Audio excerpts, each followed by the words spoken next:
check 1, 2. Hello? All good? Right, 2 seconds then just to get the screen ready.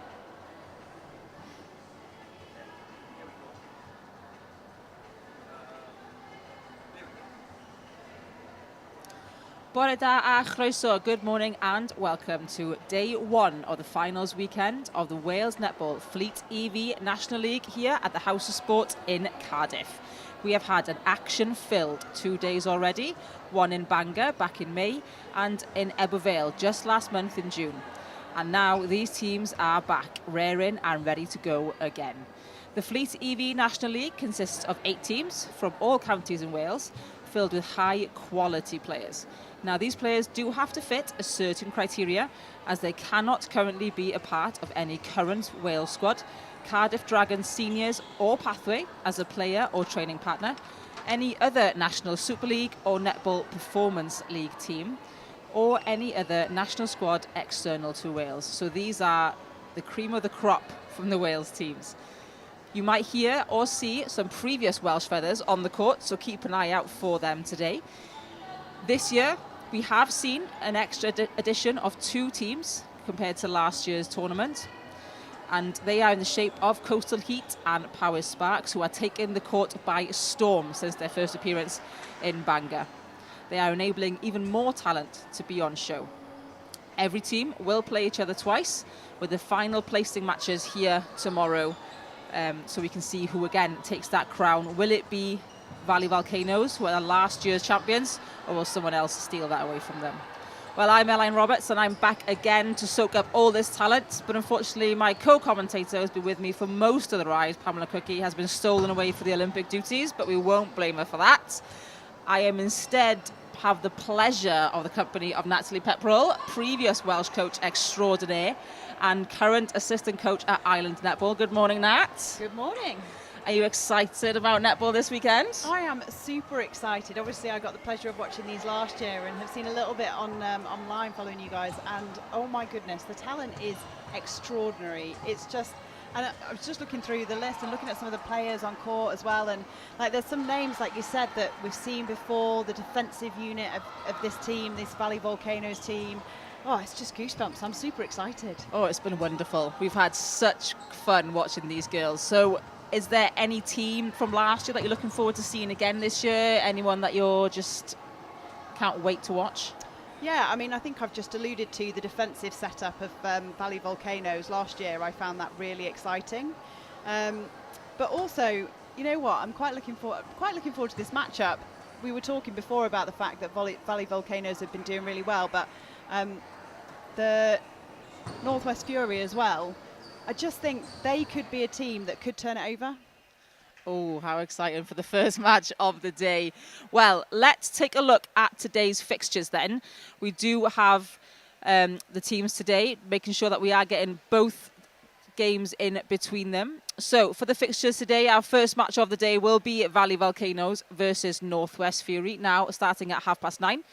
Second match of the day, Northeast Inferno versus Southeast Blaze. Then we have Power Sparks taking on City Flames. Coastal Heat will then be taking on West Wales Phoenix. Then we will see Northeast Inferno back on court against Valley Volcanoes. Northwest Fury will take on City Flames. West Wales Phoenix then against Southeast Blaze. And the final game of day 1 will be Power Sparks versus Coastal Heat. Those 2 new teams, excited to see them? Yeah, very excited. And we were saying before, the best thing is, like, you see all these emerging talents. Some of the players that played last year can't play this year because they've actually gone through the system and ended up in a national side or playing for a Cardiff Dragons side. And that's exactly what it's meant to do. But that's the excitement of the talent that we get to see on court. Absolutely. So let's quickly run through our starting 7s for these 2 teams then. So for Northwest Fury in goal shooter position, we do have Gwen Ann Williams. In goal attack, we have Ellen Barwick. In wing attack, we have Lucy McEwen. In centre, we have Lucy Leonard. Wing defence will be Lily Dudson. Goal defence, Steph Oliver-Smith. And goalkeeper is Steffi Studd. And for Valley Volcanoes on the opposite side of the court here in the grey and pink, we have Georgia Jenkins in goal shooter. Keris Reynolds in goal attack. Catherine Titley in wing attack. Nick Cook, coach and player in the middle and the centre. Sammy Jo Williams in wing defence. Her sister defensive partner, Stephanie Perry, at goal defence. And Tish Kidner at goalkeeper. The umpires for this match, Charles Jones and Kath Murray.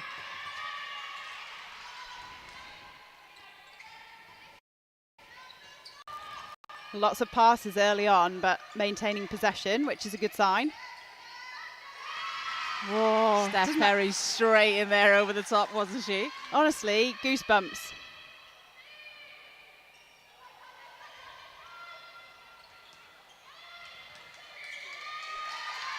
Oh, unfortunate there to get called for the replayed, but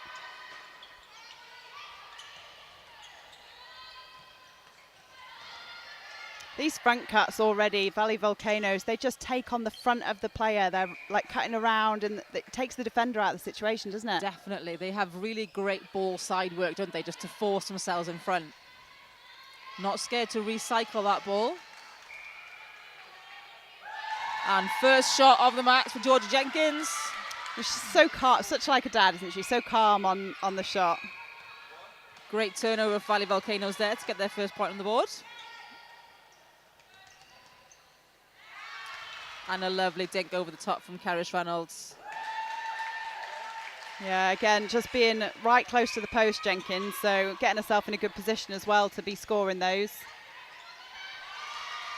And that's the second time that Northwest Fury have tried to give it from distance. I mean, against this defence, they're going to have to take it to circle edge to pass that ball in. Absolutely. I feel sometimes you have that tall shooter, but against someone like Kidner and Perry, you're going to have to look at something else, aren't you? And I think Fury are going to have to realise pretty quickly in this game that they're going to have to change their game management. Yeah, and fair play to Gwennon Williams, because she sat on the front and that didn't work, so she's held the back space, but it literally is that feed in. They're going to have to do more work on the ball to bring it closer. And Nicola Cook read that like an absolute book and came in to steal that ball.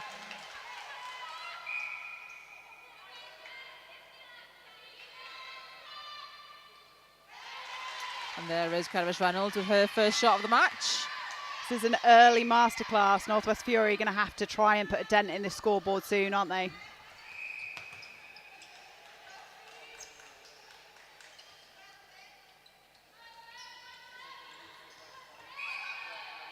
Space held nicely there by Titley and Cook, making sure they're squeezing their defenders out. And a good contest by Steffi Stutt, the goalkeeper. It really is. Again, though, like what they're doing so well for Valley Volcanoes is just holding their space. So Northwest Fury are going to have to get their feet off the body and keep those feet moving.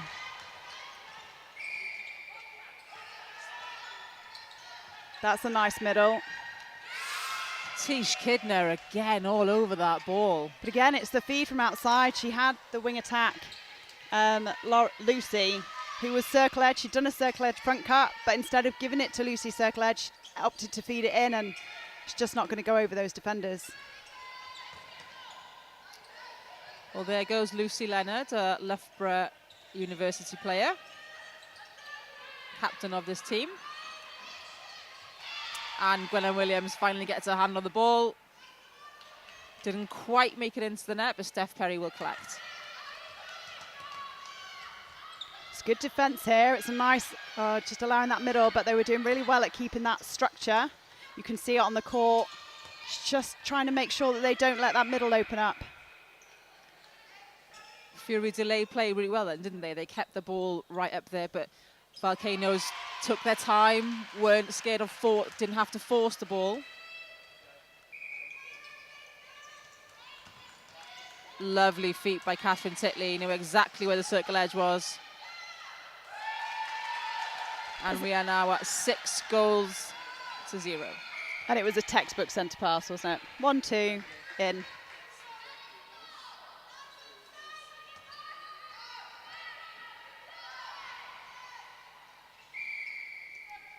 Oh, that's unlucky because that was a beautiful triangle. A lovely ball. Fury unlucky there with the contact call.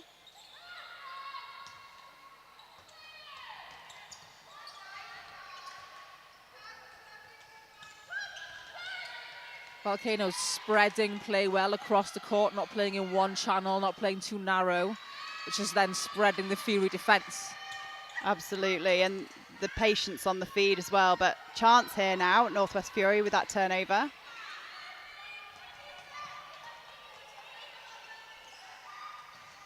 This is better play. Barwick unable to swing that ball over. And again, sometimes if you've just got that flighty defence, you need to take them out of the situation just by playing front ball. Doesn't matter if you do lots of little front ball passes and it takes 20 to get to goal, just don't put it in the air. And Georgia Jenkins again has no problems putting that ball in the net for Volcanoes. Good defensive pressure.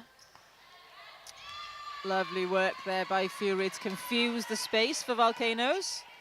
They really did. They did such a better job of holding them up that time and sitting behind them almost, just making that last feed a little bit more inaccurate. Oh, Ellen Barwick was wide open then, wasn't she, in the circle wanting that ball? I know, I'm pointing, pass it ahead, look ahead. We're pointing from the balcony. But it's really hard, isn't it? When you're playing against a team, the scoreboards like this, sometimes it makes your vision smaller because of the pressure. Yeah, you do get tunnel vision. Oh, great hustle.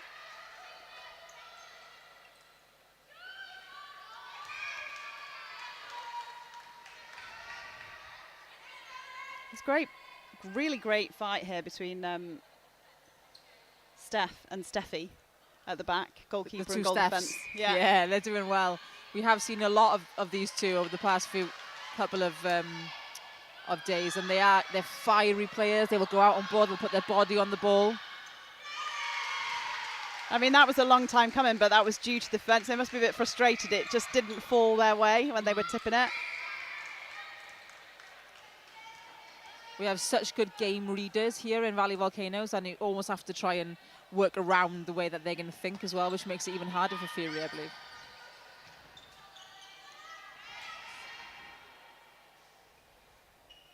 Ellen Barwick puts Fury on the goalpost.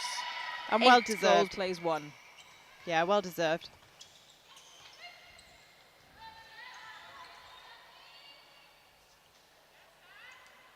Oh, and Georgia Jenkins strikes right back with a lovely shot. Wowza. That's what confidence gives you as well, though, isn't it? Absolutely.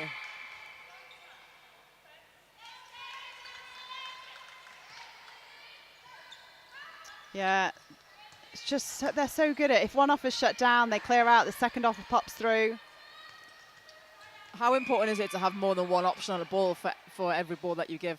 Oh, massively. And you can see that when you see teams turn over ball quite regularly, half the time it's because there's only one option. So you're almost showing them where it's going to go. Whereas if you've got one option and then that draws players and then your second option comes through, it's a lot less readable. So it's a lot harder to fly, and yeah, it makes a huge difference. And also having the patience to give the second pass sometimes and not give the first one, like there. That could have gone straight into Georgia Jenkins, but actually what Nick did really well was hold on to it, waited for it to turn and then gave it. And so it's much cleaner.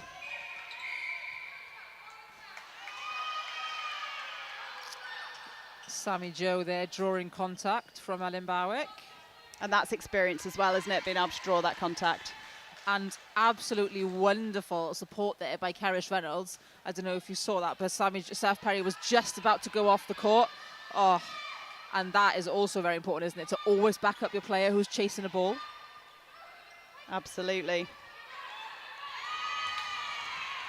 That pressure again on defence. But it's almost, again, they're playing into it. They're playing it over players, whereas the difference is when Northwest Fury set up a beautiful zone as well in the middle, Nick Cook came through the middle of it. So it's, it really is that take the pressure, absorb the pressure, and punch through the middle. One or two things will happen. You'll either get the ball or you'll draw in the players, and that opens up the wide. But you have to earn the wide.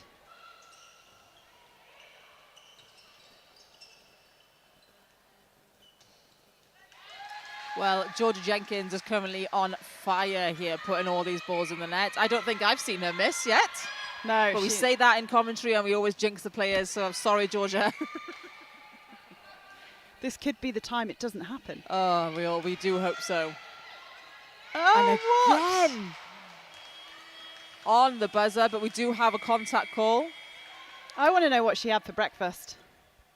So Gwenna Williams will take the penalty, and it does go in the net. But yes, I think we'd all like to share what stuff Berry has for breakfast. So the score on that first quarter time, 13 to Volley Volcanoes, 2 to Northwest Fury. Thoughts on the first quarter, Nat? Oh, you know what? It wasn't quite as I expected it to go. I did expect Northwest Fury to come out a little bit stronger, but to be honest with you, I think the credit actually lies with Valley Volcanoes in the fact that they were keeping them off circle edge. They know they've got flighty defenders at the back, so they've obviously been given the instruction: centre wing defence, hold them up, keep them high, big arms over, make them put that ball in the air. Absolutely. So if you were now sitting with Northwest Fury as their coach, seeing that the gameplay that you've put in place of trying to put that ball into Gwenna Williams is not quite working, what would be your wise words for them? It'd just be, look, it's going to be a hard slog out there, but we're going to have to play a lot of give and goes and a lot of front position. So instead of going back for the ball, earn the front space, work the front space. You know, once you've drawn those defenders then in nice and close, then you've opened up the back space. We talk sometimes about earning passes. You have to earn a long ball. You have to earn a wide ball by doing the work to create lots of short ones sometimes to open that up. Rather than giving the long one because we think it might be on, you play in straight into the hands. And patience is key, right? Absolutely. I mean, to be fair, I think they've had patience in time. Like the first centre pass right at the beginning of the game, we saw them do quite a few passes before they decided to give it in. But it's almost recognising the fact that's fine. Sometimes even when they're patient for a bit and then they give it in. It's almost like I've got to give it now, or they think it's open, but actually it's meant to look open. That's what they've set up. So yeah, patience, play it to the circle edge, and then let's try and play front ball a bit. Doesn't matter how many times you play the ball round, if you keep possession, the other team can't score. Absolutely. And if you were the coach of Valley Volcanoes coming off the court with a 13-2 scoreline, any words for them? Yeah, you know what? You always want to make it better. I know, like, we look at the score as in it's 13-2, but it hasn't been all their way. They have lost balls. There have been back lines. There's been sidelines. So, you know, Northwest Fury haven't sort of laid over and said, yeah, take it. So to them, I'd be saying, look, let's minimise our errors in terms of let's make sure that we're shooting close to post. I know we can shoot from distance, but let's shoot close to post. So let's work it round, be patient, because every time you give them a turnover, you're giving them an opportunity. And the next team you come up against, they might take that opportunity. So let's minimise our errors a little bit. Absolutely. Well, you heard it here. Great words from a top coach. If only they could hear you from all the way up here, Nat. So let's see if Northwest Fury are now going to be changing any of their gameplay or their players. We are just scanning the court for you. We can see that Valley Volcanoes have changed their goal attack to Jade Balderson. So Kerish Reynolds has taken to the bench, and Nicola Cook has also gone to the bench, and Laurie Jenkins is in the centre court position. We also have Karis Llewellyn in at goal defence, so they've also put Steph Perry to the bench for a well-deserved rest. Just scanning at Northwest Fury. However, I don't believe there is any changes for them. And you know what? That's not surprising, to be honest with you. They've both got 2 games today. For Valley Volcanoes, you know, job done. In the first quarter, let's give everyone else a little bit of a run.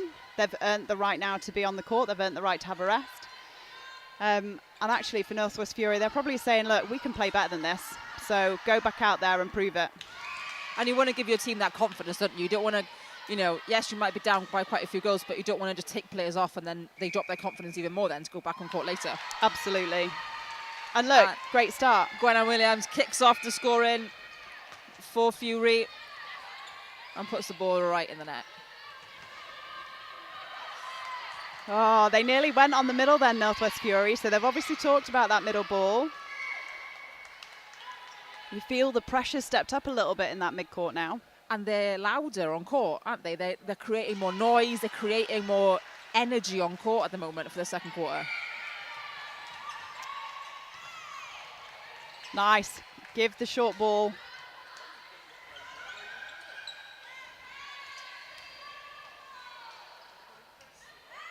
And Williams has found her eye again. This is better from Fury.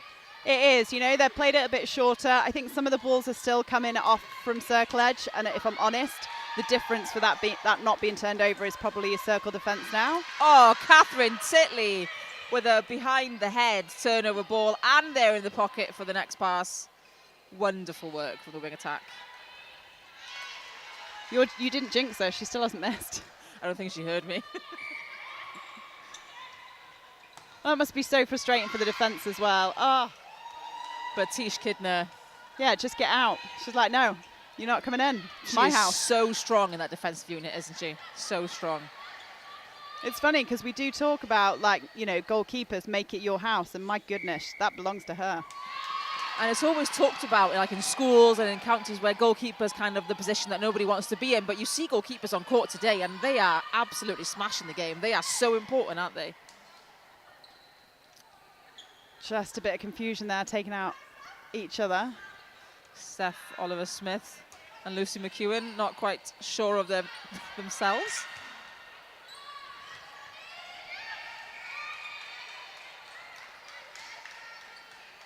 Yeah, better. Take the front.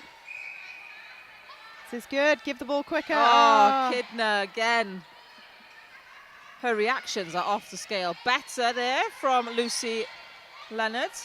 Yeah, it's a good decision to reset, you know. If it's not open, send it back, go again. And there's that ball that you can give.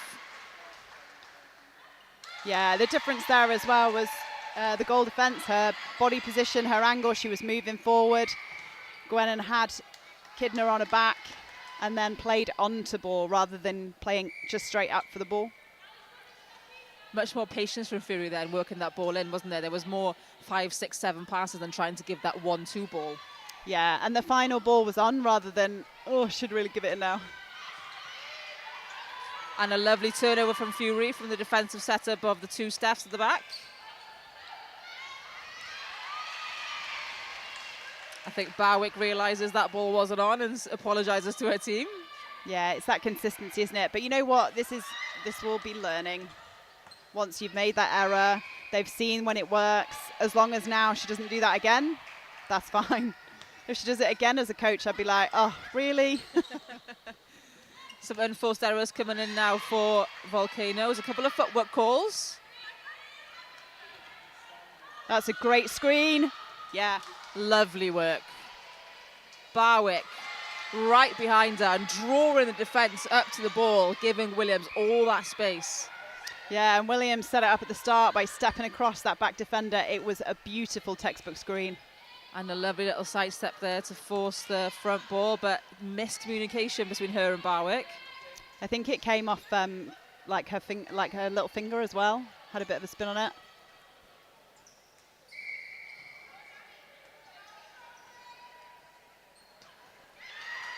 And another turnover for Steph Oliver-Smith. She has found her legs, but that ball not quite on for Lucy Leonard.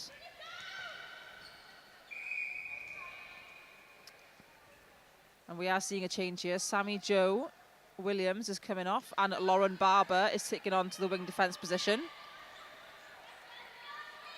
Yeah, in fairness, good change. I think Sammy Jo has done a job, but I also think she was getting a little bit, she got pinged a couple of times for contact. So it'll be nice to see what the change brings. Lauren Barber is a very deceiving player. She looks small, but she is very limmy. And if she hunts stuff, she might be on for that purpose, you know, off the body, go and run on it. 16-6 the current score here between Valley Volcanoes and Northwest Fury, the first game of the day. That's such a stunning triangle. Oh, and Jade Boulderson, no problems for her. Oh, such a strong 3-over as well. Considering this is like a new, you know, you had the starting defence and then you've got this defence set up. That 3-over was stunning. Volcanoes are very consistent, aren't they, in the way they play and their game management. So no matter who you've got on the bench or who you've got on the court, they still play in the same way, and it's a really nice thing to have. Yeah, it shows really good coaching as well. Lovely change of direction there from Barber on that last second step, just to change her angle. Jenkins not scared to come out of the circle. Oh, an unfortunate error, because that was really good defence structure from Northwest Fury. And there is the pick up by Lucy McEwen.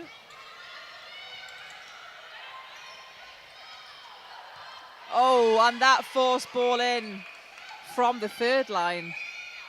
I know, I just looked at the time because I thought, oh goodness, were we close to time? But no, it was just a really long ball in, and 2-on-1 as well. 3 minutes to go, but we are seeing a change here. Kidner took a little bit of a hit to the back. And coming on in the goalkeeper position. Oh, she dropped that, but no one noticed. Is Ashley Bourne. Is it 4-4 this quarter? I think it is, isn't it? I think it is at the moment, yes.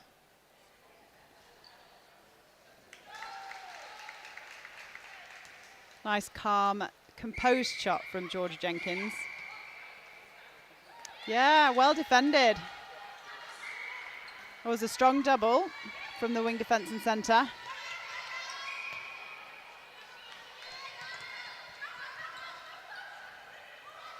Well, Fury are really there. showing us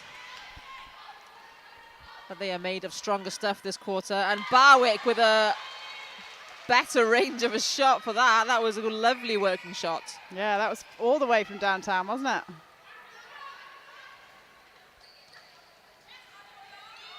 I think this style of defence is actually better for Northwest Fury. They are coming alive against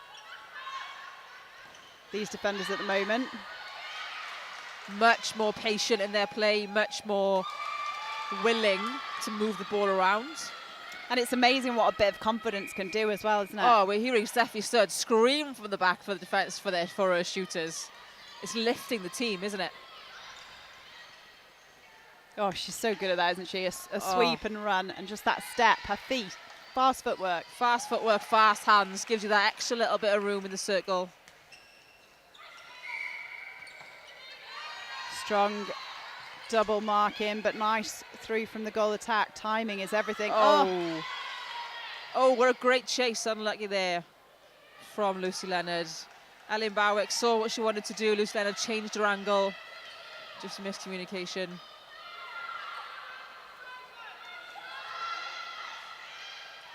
.45 seconds left on the clock in this quarter, and Volley Volcanoes zooming up the court. Oh.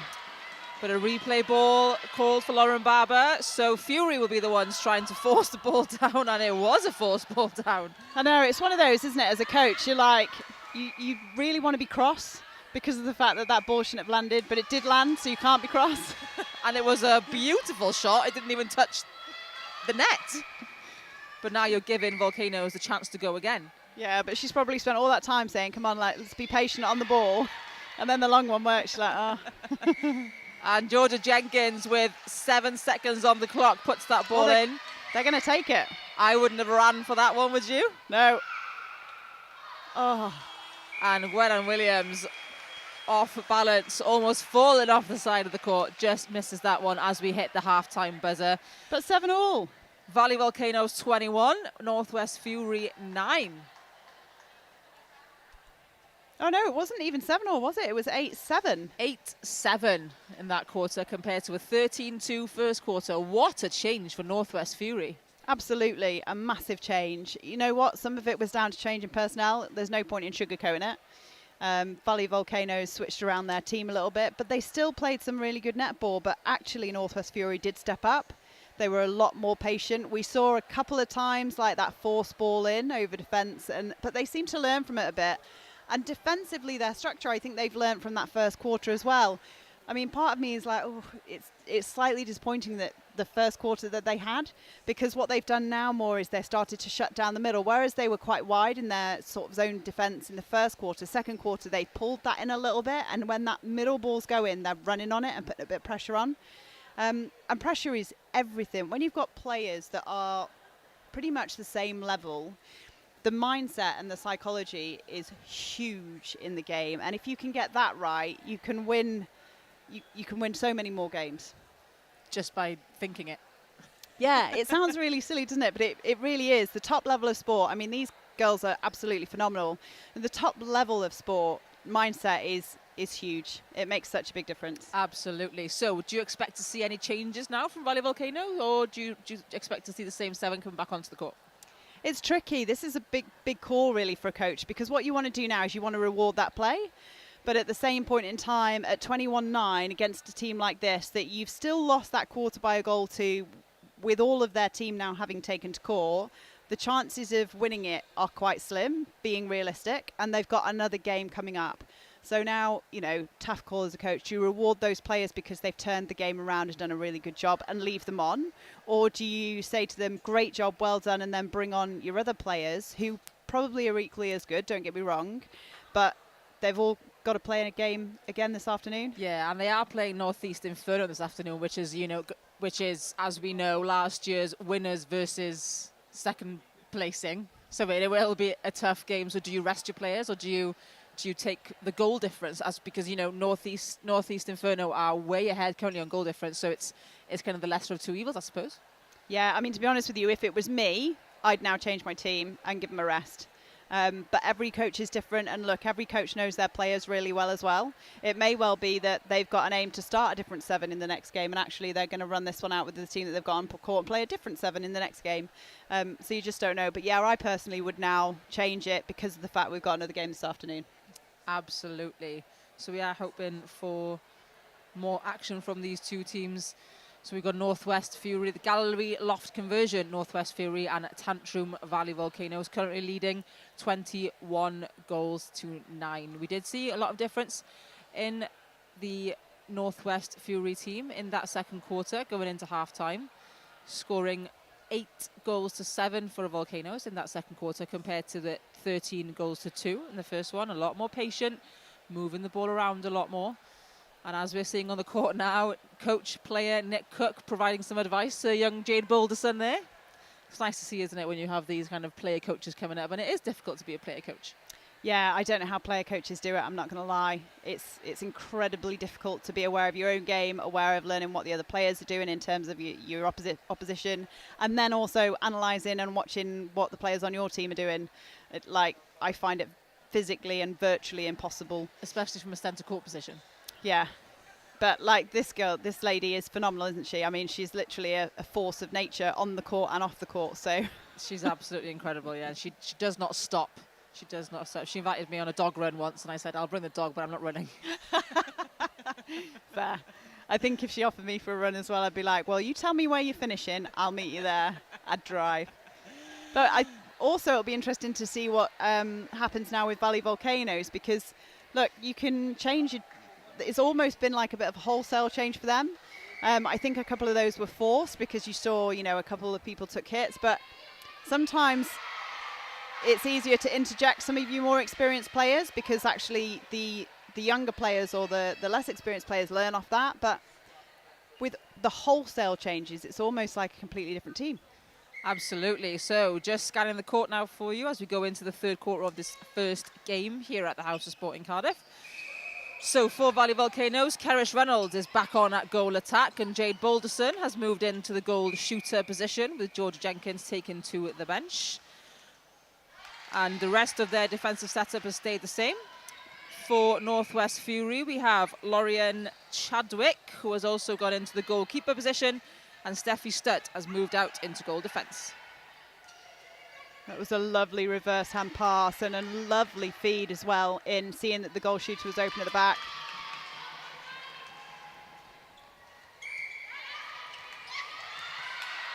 What a turnover. Lovely outside arm on that ball, wasn't it? Yeah, just tracked it and ran really hard. Well deserved, well earned. Well, Fury have kicked this off wonderfully. Oh, and Ashley Bourne. She read that, but she was just slightly too late, wasn't she?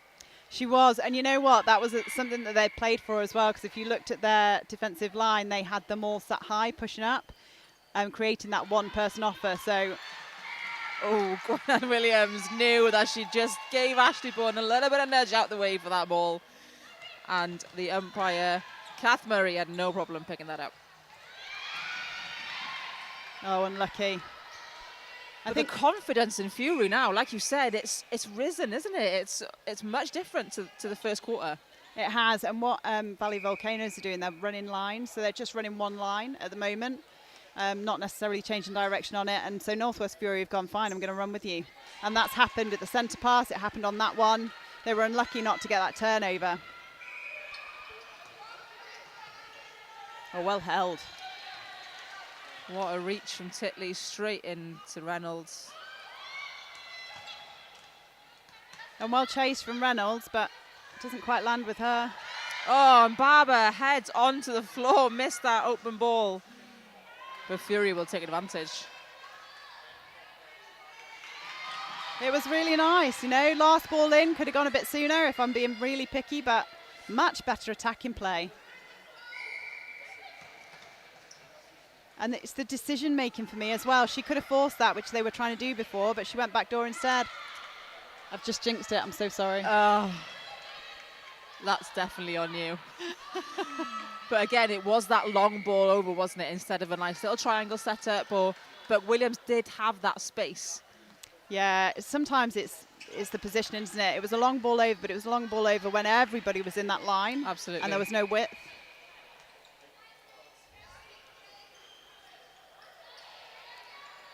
Lovely reach from Lorian Chadwick, but Jade Boulderson will have no problems putting that ball in the net, bringing our score to 24-12. And another hand-in turnover from Lily Doodson. Yeah, and I don't think that ball was ever on. I think Jenkins probably could have made a better decision there. And with that force ball in, they are getting a little bit messy on this court now, aren't they, Volcanoes? They're trying to force balls in quicker and quicker. Yeah, it is that pressure, isn't it? It really does work. Wow, straight through the middle of three. Three players, and Lucy Leonard has no problems taking that ball off them.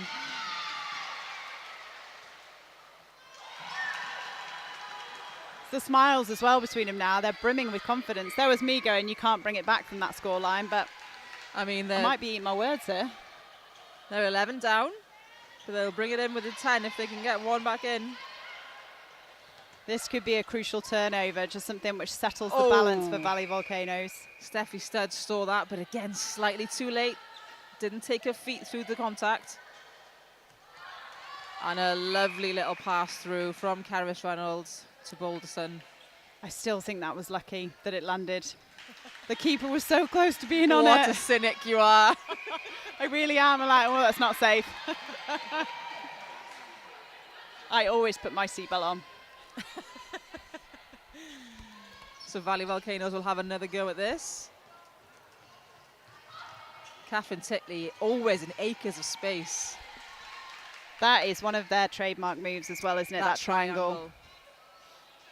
And it's the fact that they don't sit in those positions waiting for it sometimes. Like Jenkins came round then to play onto it to the top. She knew exactly what she was setting up.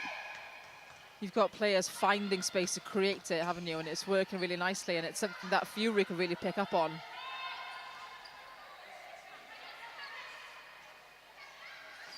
Lovely hold from Gwenna Williams. 1 foot in the air, 1 foot on the line. That's some really good core strength. Yeah, she must have abs of steel. Karis Reynolds on the run, nobody spotted her. Lovely take, unfortunately lost the ball. A little bit of patience needed from Fury now.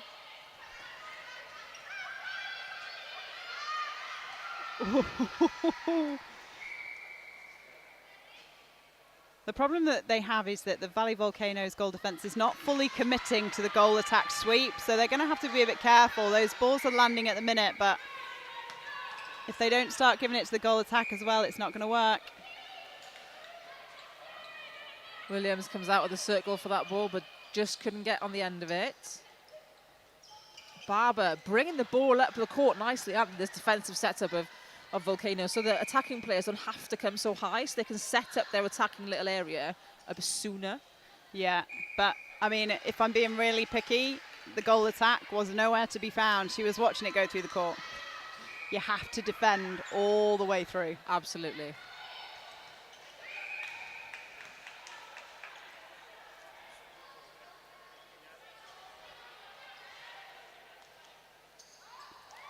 Just not sinking in for Bolton at the moment. No, but again, this defensive pressure. Oh, Steffi Stud right up in the air, like you said now, right on cue. Defensive pressure from Fury. She just didn't give up on anything there at all, ever. She's having a wonderful first game. And Barwick will put that ball in the net, punish Volcanoes for their error. It's so nice as well as a defender if you get the turnover and it gets rewarded. Oh, absolutely. Especially if you get a turnover and then it's just constant back and forth. It's tiring, isn't it? Yeah, and I think it also, it makes them go on more, I think, at the back because it feels it. Like you feel the confidence of, yeah, that was partly my goal. Oh, Williams thought someone else was there for that ball. Didn't realise it was for her. Bourne to Llewellyn. Nice middle. Again, defensive work from Volcanoes, bringing that ball all the way up to the transverse line. And the timing on that drive as well. It was beautiful. Steffi Stud just breaking the barriers here in South Sport.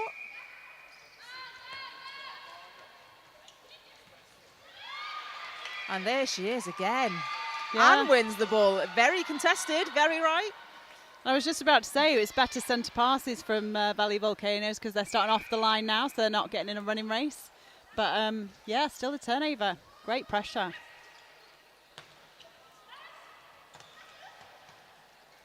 We'll give Fury a pass the first quarter after travelling down so far, maybe from North Wales. But yeah, they're moving on to ball, aren't they? That's the difference. Nice.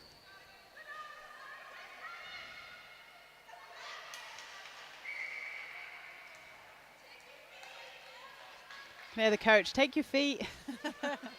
Gwenna Williams being one of the taller ones in that circle, you'd expect her to be all over those rebounds. Yeah. She looks so calm as well when she gets it. She's like, yeah, there's the ball back. I'd be like, oh, I scored. Slightly early movement there from Williams, but she does get her ball on hands on the ball even. Yeah, she had to reposition. She made that pass look good. That feed was really off. Oh, Catherine Titley again, finding space so effortlessly. She turns so quickly, doesn't she? She turns her body before she's even got the ball in her hands, and it's so wonderful.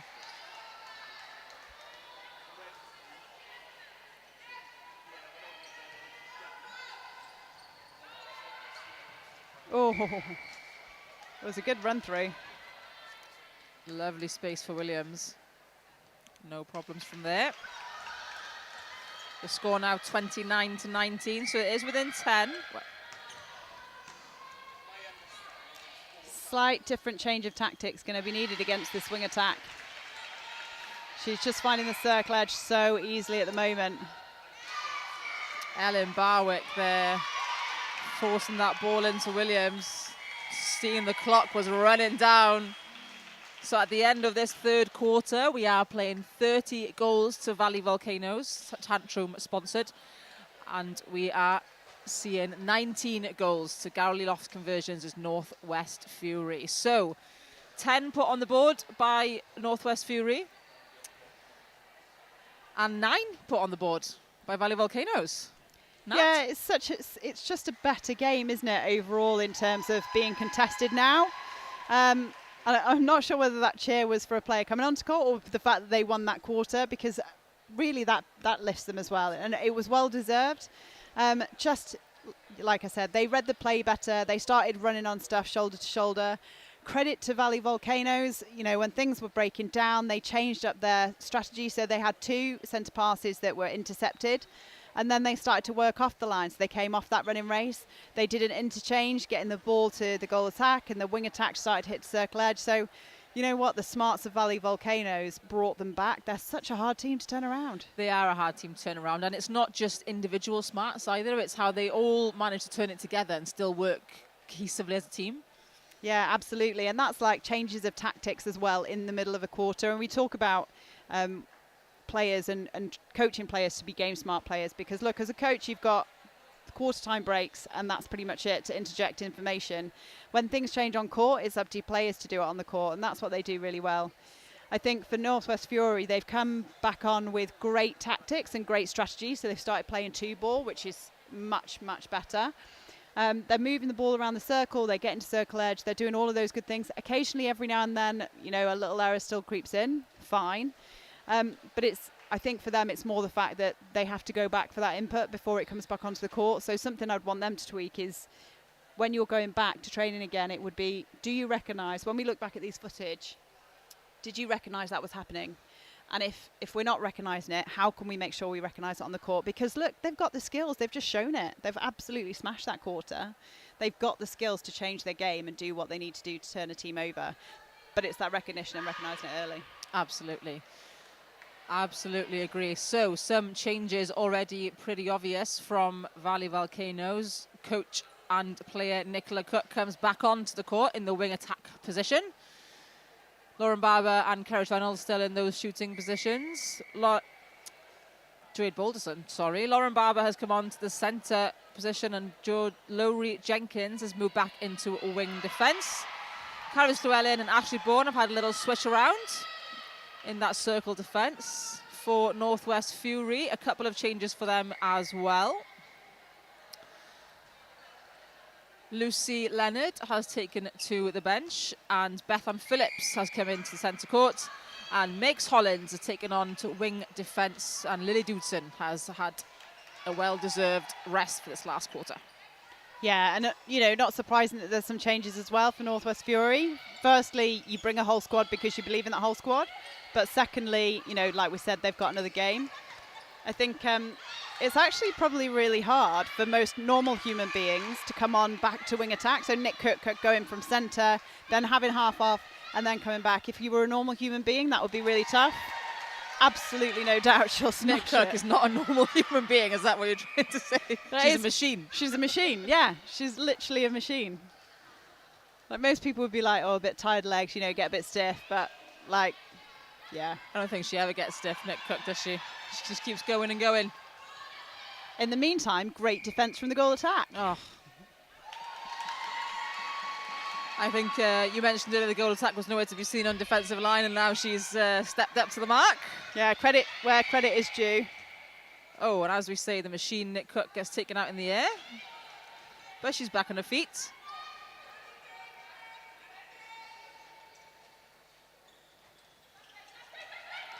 Oh, and Balderson comes away with the ball against two defenders.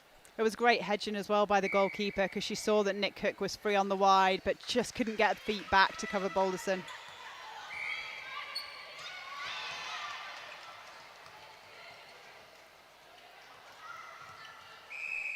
Yeah, nothing on in front. Ball. There was nothing on in front and no one on the line. I'm not sure she turned to look at the line anyway, but you've got to have those backups, have that reset. Bethan Phillips, the centre cuts come on for Northwest Fury, is a Swansea University previous player, but is a Northwesterner at heart.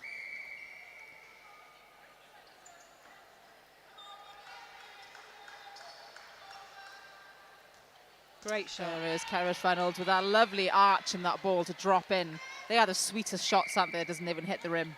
Yeah, she's such a good player. I quite like her as a goal attack. She was playing wing attack before, wasn't she? Or have I made that up? I think you've made that one up, yeah. Oh, okay. Anyway, But I really like she is a great her. wing attack, actually. She does play a very good wing attack. I coached her at university. I like the fact that she, you know, it's not always flash. She doesn't have to jump 5 foot in the air when it's just landed right in front of her. She just takes the ball, turns, does what it says on the tin, and does it really effectively. No I love dramatics. players like that, yeah. Yeah. Great rebound by Williams. Third time's a charm, maybe not. That's your fault. That's my fault. Fourth time's a charm. It doesn't count as a miss, surely, if you get your own rebound. That's what I think. Nah. Oh, lovely. Cook finding lovely space and a little give and go. And a lovely reset to Bourne on the line. And such the smart of swinging it. She could see that it was open, because normally you don't necessarily want to swing a far side reset if it's covered, because it's hard to pass there. But what it did was open up the whole of that end third for Nick Cook. Stunning. And she could see that there was no one on her. She was totally free, wasn't she? And it opened up, like you said, for Cerys Reynolds to come out for that ball, for Jade Balderson to rearrange herself. Yeah. It changed the whole third. Yeah, and it wasn't that she didn't have an airside offer, because she did. It was literally the smarts of seeing everybody's on ball side. If I swing this, it's going to open everybody up. All in 3 seconds. Yeah, told you, not human. Lovely ball by Lauren Barber. Jade Balderson running on to ball and popping that in the net to take our score to 35 goals to 22. It's not a runaway game, is it? It's not, you know, as we saw in that first quarter, we expected maybe for it just to be taken away by Volcanoes. But Fury have really worked their way back. Yeah, absolutely. Like we say, they've tweaked every quarter. They've come back on. I think the difference in score that you're seeing now is possibly just, you know, settling of a new 7, which happens in all teams, to be fair. A lot of pressure put on Williams there by Ashley Bourne, who came running in for that ball. Yeah, really good defensive pressure. Bethan Phillips got right on ball side there on the back of Lauren Barber and used her outside arm cleanly.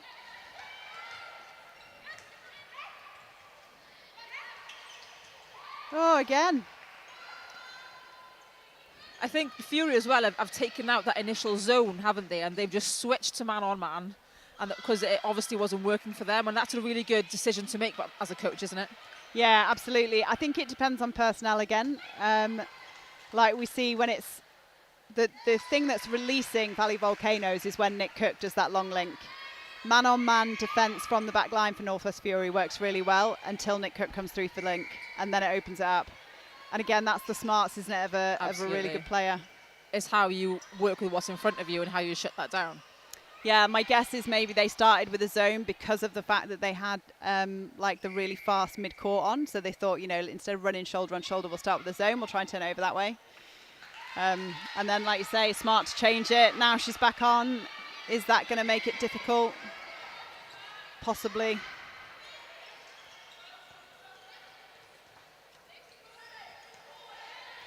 Patience again here by Fury. Just waiting for that 3rd second. The lovely little dink over to Ellen Barwick. It was a stunning little pass, wasn't it? I was ready for it to shoot. She told me. And Steffi Stutt comes off the court for Northwest Fury. And we have a change in the goal defence position, and Steph Oliver-Smith comes back onto the court. I have no doubt that this is just resting her for the next game, because she is a phenomenal player. She, I believe, I might be incorrect, but I think she was a training partner for the originally, but she played in Bangor and she played her socks off. And they were like, well, we can't get rid of her. No, I'd have her on my team. She had a phenomenal day in Bangor. And we were excited to see her again then in Ebervale.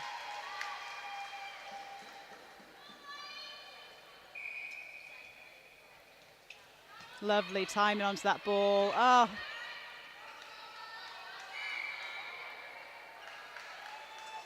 Oh, she did go offside. Oh no, it's called as contact, but I thought the centre stopped her from falling in. Maybe that's what I saw. That's not actually what happened. That happens a lot. Well, our umpires are some of the best we've got in Wales. Catherine Murray and Llynos Jones taking control of this games. We have got some A umpires, some B umpires here today. We couldn't do it without them. No, and you know what? I think one of the best things that I always got told by an umpire, sorry, I'm getting excited by this circle edge drive, was the fact that actually, you know, we say we can't do it without them, but actually they're phenomenal athletes. The amount of court sprints that they do compared to some of the players is way more. Like, they're up and down, up and down, up and down. They run so fast to be ahead of the ball, don't they? And Yeah. it's, when I umpire, I'm more tired than when I play. Yeah, same.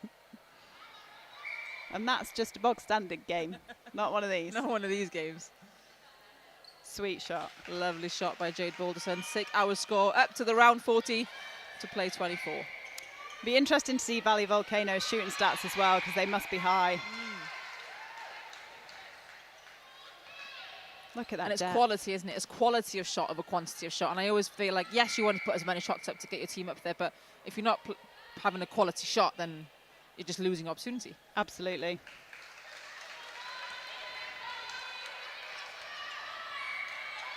Well, Volcanoes have certainly taken this game away now in the last quarter. Like you said, some change of personnel required just to build up that goal difference, knowing that Northeast Inferno are right up there with their goal difference after putting 50 goals in one of their games last day in Ebervale. We're not too, well, we are a little bit off that, aren't we? We're getting up there, but here comes another change now. So Lucy Leonard is back on the court as wing attack, was previously on at centre. And she comes back on, captain of this team, onto wing attack. Unlucky, because that was really good defence. Just getting a tip to that ball. Just put her hand on it one too many times. Yeah. That was well held.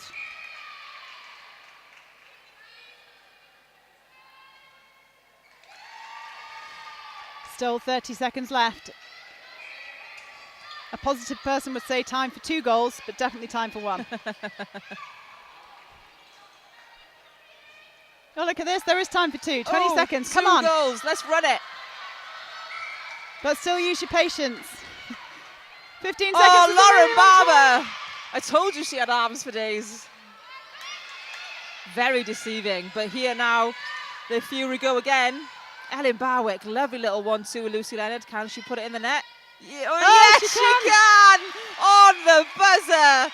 Ellen Barwick, what a hero she is for Northwest Fury. The final score of that first match, Northwest Fury 26, Valley Volcanoes 43. Final thoughts on that one, Nat? How exciting was the end? You know what, it was brilliant. It was brilliant. All the second, third and fourth quarter, sweet. Really good. First quarter, you know, masterclass of netball. So for the netball geeks out there, they still would have loved it because there was so much to see on the court. As far as the competitiveness goes, not so great first quarter, but fabulous 2, 3 and 4. Really good. Absolutely wonderful netball to kick us off for this day. So we will be back with you for the next game of today, which is Northeast Inferno versus Southeast Blaze. That will be a wonderful game to watch, so please don't miss it. Join us just before 22:11 to catch all the action for that one. See you in a bit.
Croeso nôl, welcome back to the Fleet EV National League here in the House of Sport Cardiff, day 1 of the finals weekend competition. If you're just joining us, you have just missed a wonderful game of Northwest Fury and Valley Volcanoes with some incredible action for the first game, and we are ready for more of that same action. I'm Elaine Roberts, and I'm joined by the wonderful Nat Pepperell, ready to take you through the day today.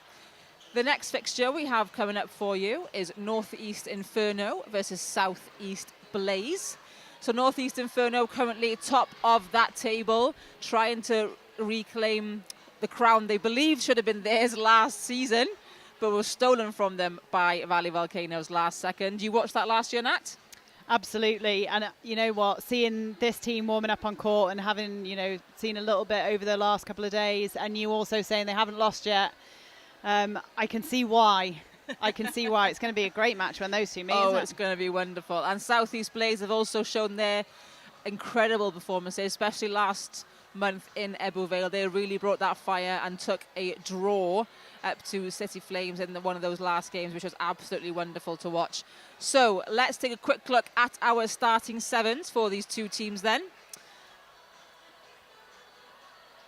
So, first off, for Southeast Blaze, we have Charlotte Lewis at goal shooter, Abigail Meredith playing goal attack, Rebecca Baker is in at wing attack, Charlotte Scarborough is playing at centre, Eloise Spacey is taking up that wing defence position, Brooke Collette is in at goal defence, and Katie Reese is back in at goalkeeper. Over to Northeast Inferno, our current top of the table champions. Erin Hook is in at goal shooter, Becca Hughes at goal attack, Emily Wykes in at wing attack, Jessica Daltrey is in at centre, the twin telepathy of Catherine Hughes is on at wing defence, Caitlin Jones is in at goal defence, and Tash Jarvis at goalkeeper. Caitlin Jones, we just heard something very interesting about Caitlin Jones, didn't we, Nat? We did. She's moved her flight so that she can be here today. She was due to go on holiday, is that right? So Caitlin Jones was meant to be at Cape Verde, and being a netball legend has changed her flights. I mean, fair play, because I would currently be on the beach. I'm not going to lie. I would be in the air on my way.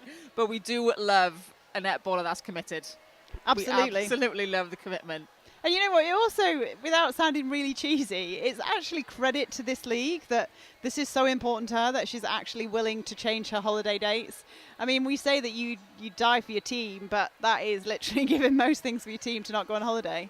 What a superstar. What a superstar. And she has already been incredible for this Northeast team throughout this tournament. So the umpires for this next game today is Matt Cole and Anne Burt-Williams. However, I have not seen Matt Cole here today yet, so warming up, getting ready on the court is Becky Scott and Charlie Howells. So there might have been a quick change in that setup. Becky Scott's Volunteer of the Month, isn't she? She was Volunteer of the Month. Yes, Becky Scott has been the most wonderful woman to work with over the past few years. She is an A umpire, one of the few we have in Wales. She is very fair and biased and just an all-round lovely person. Yeah, I mean, you know what? Even before I knew her, she always said hello to me, which I love people like that. I think that's just a Cardiff in her, isn't it? But never too big for her boots. Quite happy to say hello to absolutely everyone and anyone. Love that. Absolutely love it. So as the players get ready to take onto the court, Becky Scott and Charlie Howells will get ready to take on this game whilst they walk onto the court. Southeast Blaze just on the right of your screens in the red dresses, and Northeast Inferno in the black. I'd be quite pleased that the twins are in different areas of the court, because that always used to throw me, that I get confused which one very hard you'd to be see. trying to mark, surely. So Southeast Blaze kick us off for that first set of pass. Oh, lovely. Really strong play from the goal shooter. And Abigail Meredith puts us straight on the board.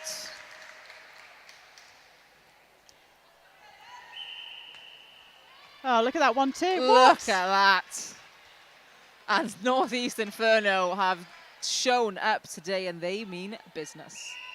Wowza. I mean, you credit centre passes for being textbook, but Brooke Collette, she means business too. And that power ball in to Charlotte Lewis. Wow. I feel like today is going to be full of wonderful games. I think you might be right, and this is going to be one of those games. It's going to be who learns the quickest, isn't it? Because so far, attacking prowess from both sides is slick. Erin Hook will have another go at the shot. And no problems for her.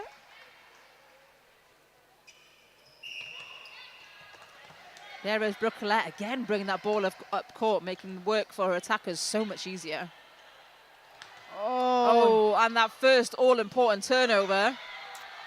yeah, unfortunate it was an error as well rather than, and an offside might gift it back. Oh, but she couldn't quite get her feet there. Emily Wykes tiptoeing the white line of the circle. Nice reset. Oh, look at that drive. Oh. This is smart play. They're just moving the ball. There's a couple of times it could have gone in, but you know what? If you keep possession, it doesn't matter, does it? Lovely. Keep possession means you've still got the ball in play. Meredith just slightly off, so Caitlin Jones will pick that up. Nice link.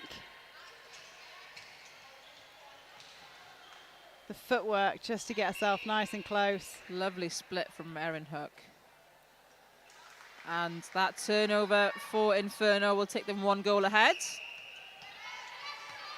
And the space from Emily Wykes, just positioning her body to protect that space, isn't it, to get to pocket.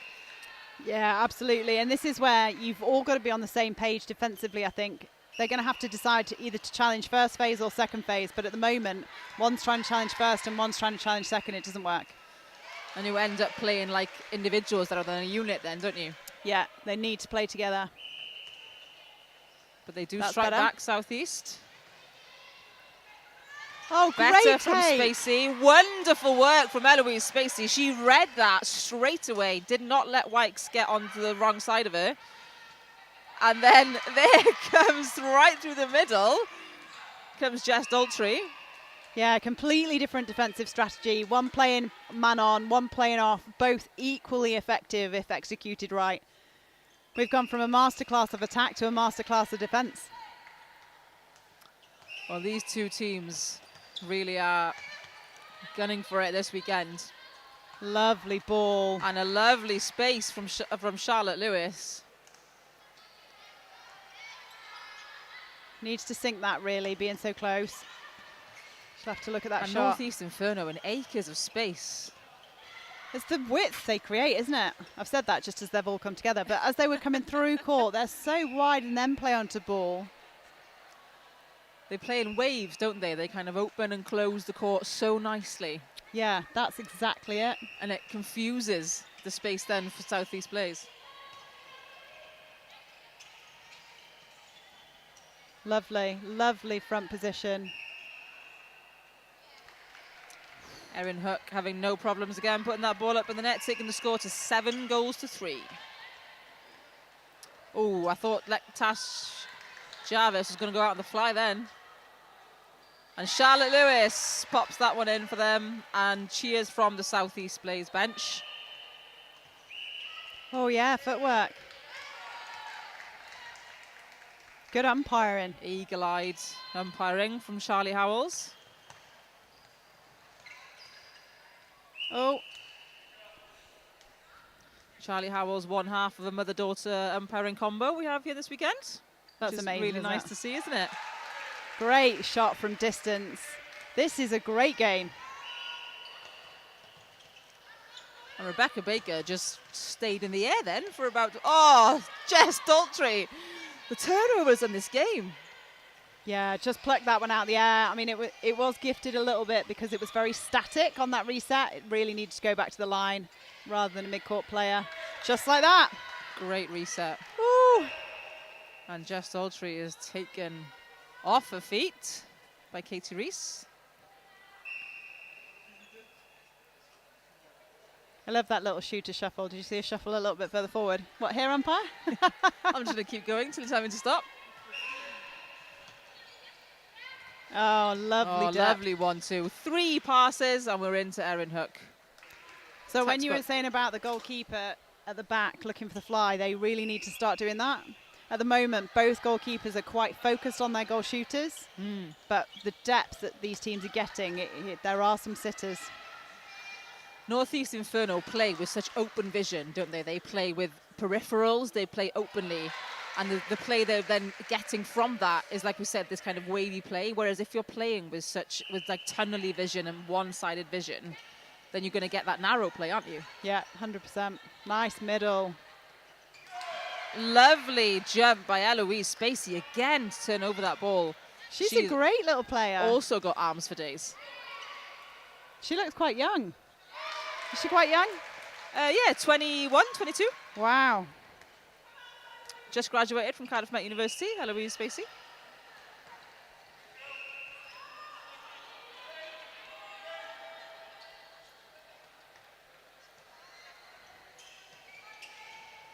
And Caitlin Jones did not want that ball, but she knew where it should have gone.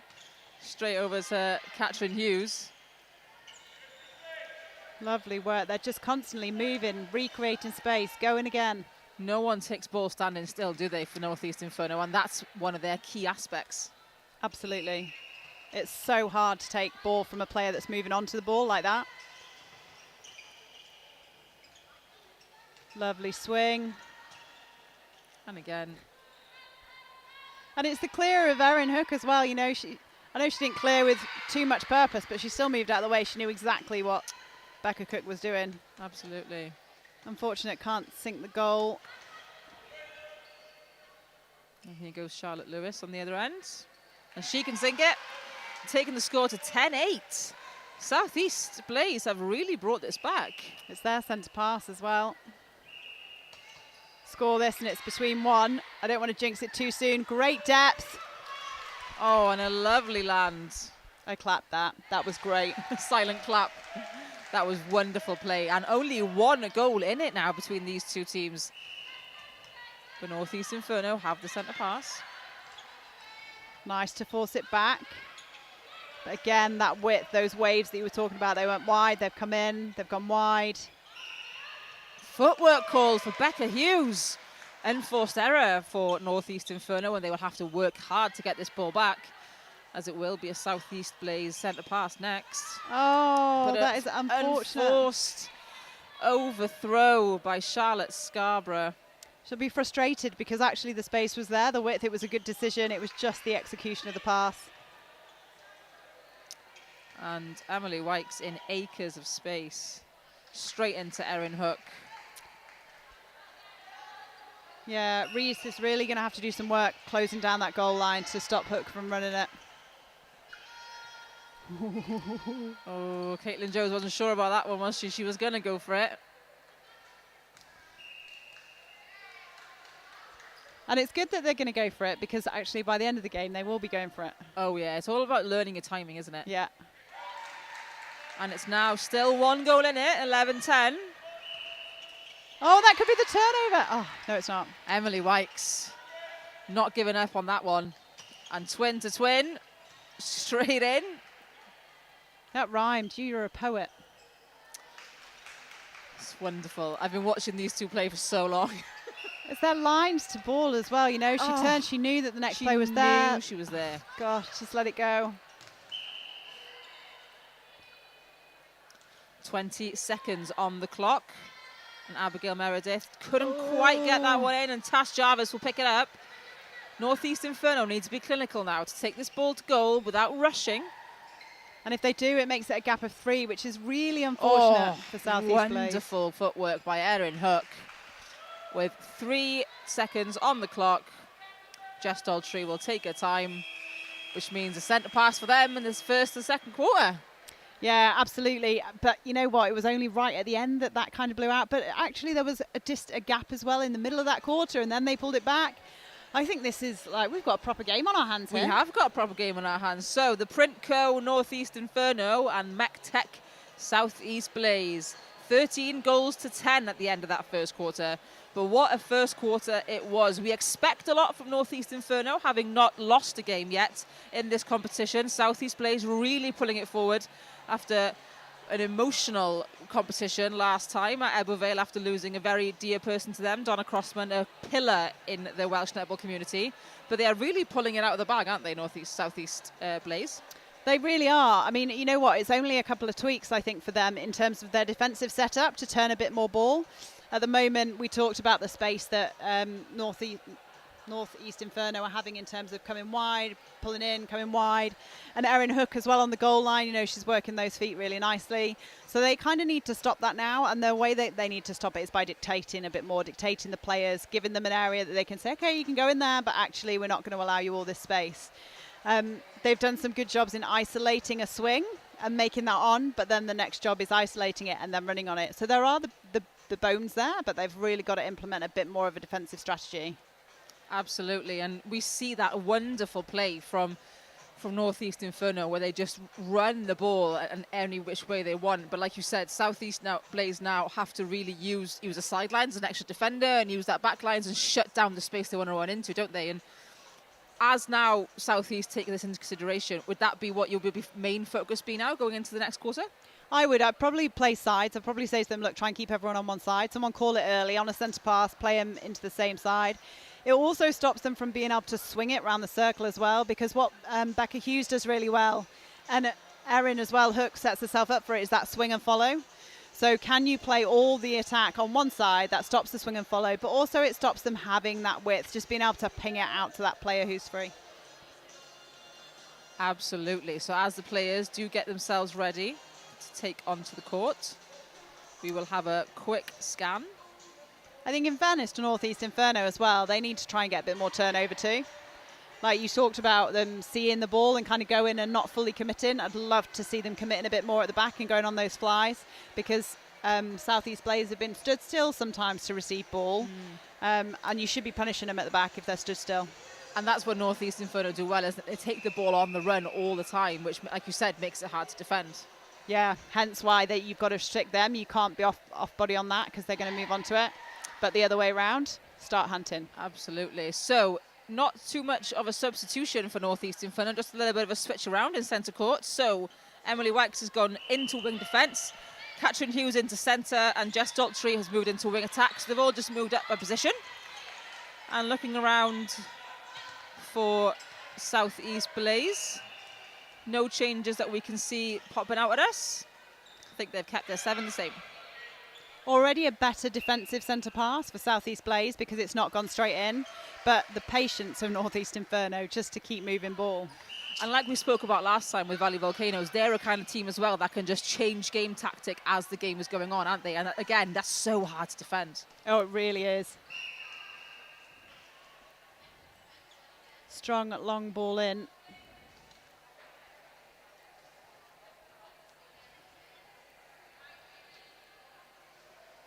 Oh, an unlucky miss. And there's that elevation from Caitlin Jones, but couldn't quite get her hand on it. Shortest player in that circle and trying to get her hand on the ball. Yeah, they've just sat behind them a bit. They're doing the same defensive structure now, Southeast Blaze together. So we talked in the first quarter, that they were doing different things on the centre pass. They've tightened that up now. They're sitting behind and pushing them up a bit, which is lovely. It's stopping that direct path to goal. Absolutely. And a little bit more patience required from Southeast Blaze. And they are swinging that ball around a bit more. But a held ball called for Rebecca Baker. Yeah, she wanted to pass the first, then she wanted to pass the second, and then she went back to the first. I think, you know, it's a reset. You need a reset if you've looked that many times. Oh, footwork again called for Becca Hughes. I think it's just a little bit of delayed takeoff, in fairness. Southeast pulled this back again. Have another go.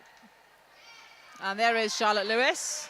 She finds backspace really nicely, doesn't she? Yes. Taking the score to 15-12. Oh, that's so unfortunate for Southeast Blaze. Centre was nearly there, but that's the one that the goalkeeper needs to have a head up and go on.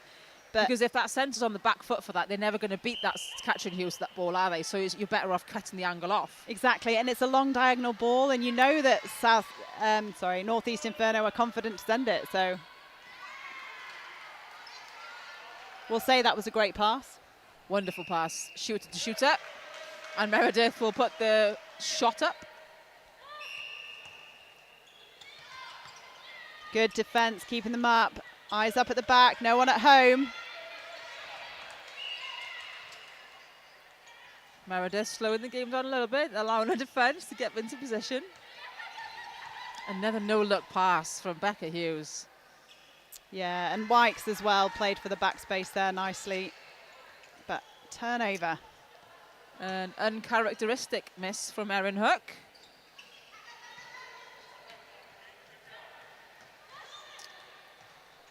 Charlotte Scarborough using her body to protect that space. Unfortunate there from Jones, but Lewis does a great job of getting her on her back. Makes it really hard. Not a very tall shooting circle, but very athletic.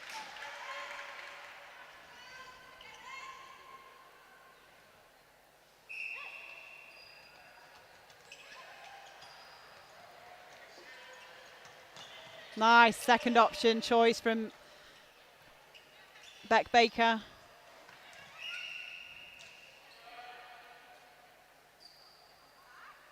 So much movement in that circle, isn't there, from both teams. Southeast Blaze working and working and working to get that movement, but Inferno are really on their backs. Yeah, and Blaze are really good on their rebounds. They may not be as accurate under the post as some of the teams we've seen so far, but my goodness, they get all the rebounds. We're back to within one. What happened? Within one. 16 plays 15, whilst Inferno chased the ball down the court. Oh, and there she is Spacey again with that outside arm. I don't think Inferno were expecting this for their first game of the day, but Southeast Blaze were. Yeah, this is really good so far. But there's there's Catherine Hughes all on her own, side of the circle, completely unmarked. Would you leave Catherine Hughes unmarked? I don't think I would. I mean, again, they can use that to their advantage and set it up for a fly, but you've got to have your back defenders not being so focused just on your shooters. That was read really well. Tash Jarvis read that wonderfully. And Meredith trying to get that ball to Lewis, but Caitlin Jones having none of it. Yeah, Caitlin Jones did well on that one. She went just back hedged. And she's communicating to Tash Jarvis there. Oh, just lost her footing. Lovely shot.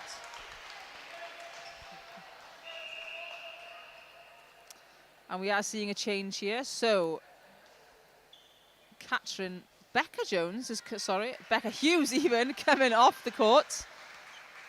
I mean, I think this is a force change, which is exciting because I love a force change. It means that it's a bit of like chess going on now between the coaches. Definitely. Coming on as goal attack for Northeast Inferno is Ashley Davis.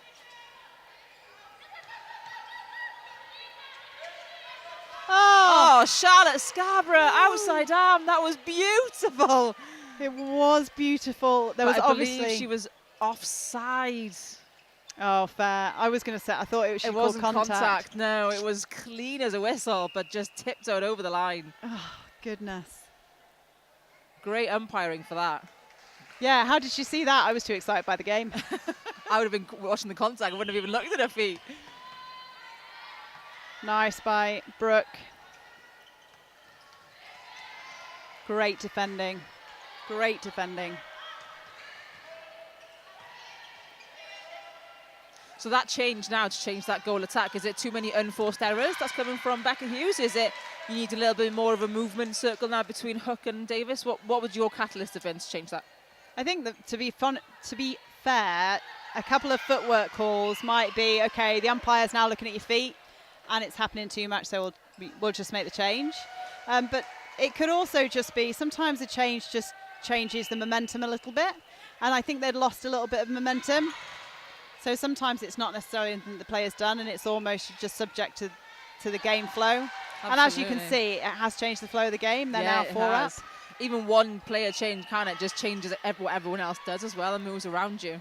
Yeah, and like it might be how effective the defence will be in. The defence now have to think about something new. So Brooke Collette is going to have to think about a different style of player. So that's going to throw her off maybe a little bit from her defensive game. So it's just smart to make a change. Mind games, isn't it, all of netball? But what a turn from Ashley Davis on that ball. Take turn straight into Erin Hook, and their game is, like you said, the momentum has really picked up again for Northeast Inferno. now Yeah. playing 21 goals to 17. So they are 4 ahead. Oh, look, it's on. Just short for Meredith, but I a think that lovely was a pass pass. to Lewis. We've got you, Meredith. We know it was a pass. An unlucky attempt at a turnover from Scarborough, but again, Davis finding that depth, playing Yeah. herself. She's by herself all over that circle, isn't she? Yeah, that was really, really smart play from her. And how much of a great position is it to be in as a coach when you can bring somebody, you know, you take off one of the most talented players in netball, in my opinion, of Becca Hughes, and then you bring on someone that does that. So, like, The depth on equally, the bench. yeah. Imagine having someone like that on the bench. Wow. And imagine thinking you're second to Becca Hughes when you can play like that. Wonderful. Oh, lovely. Oh, unlucky for Jess Daltrey there, called for replay ball. So Inferno will have to get this ball back whilst Blaze bring it up the court. Yeah, that was good patience by Baker to Caitlin get. Jones, outside arm. She just waited to get everyone ahead of the ball. Pulled for contact. And Jarvis takes a rebound, but again, a contact called for the defence. So Charlotte Lewis will have another go. Oh, Caitlin Jones again gets a hand to the ball. But Lewis finally sinks that. Again, like, you know, just getting the rebounds. The confidence to just stick it up. Doesn't matter, I'll get the rebound if I don't get it.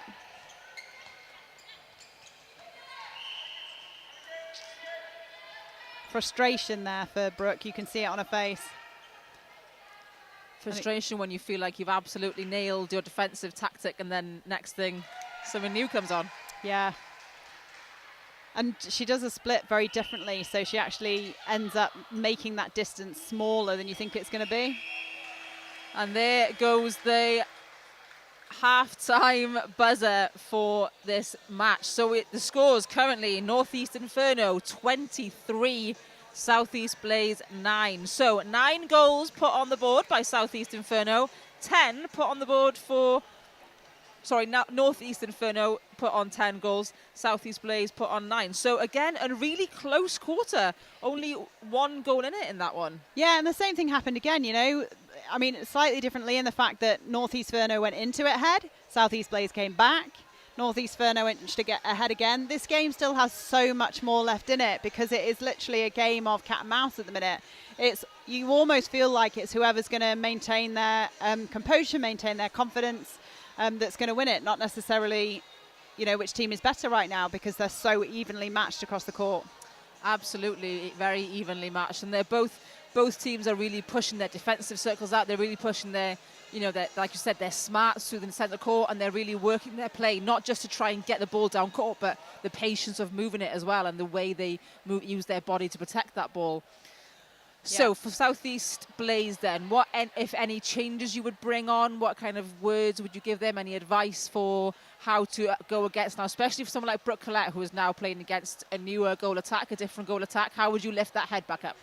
I think in fairness to them, the first thing would be, look, your changing structure on your centre pass was superb. It made them do way more passes. There was none of that 1-2 and in that we saw in the first quarter. So the pressure in that respect has been great.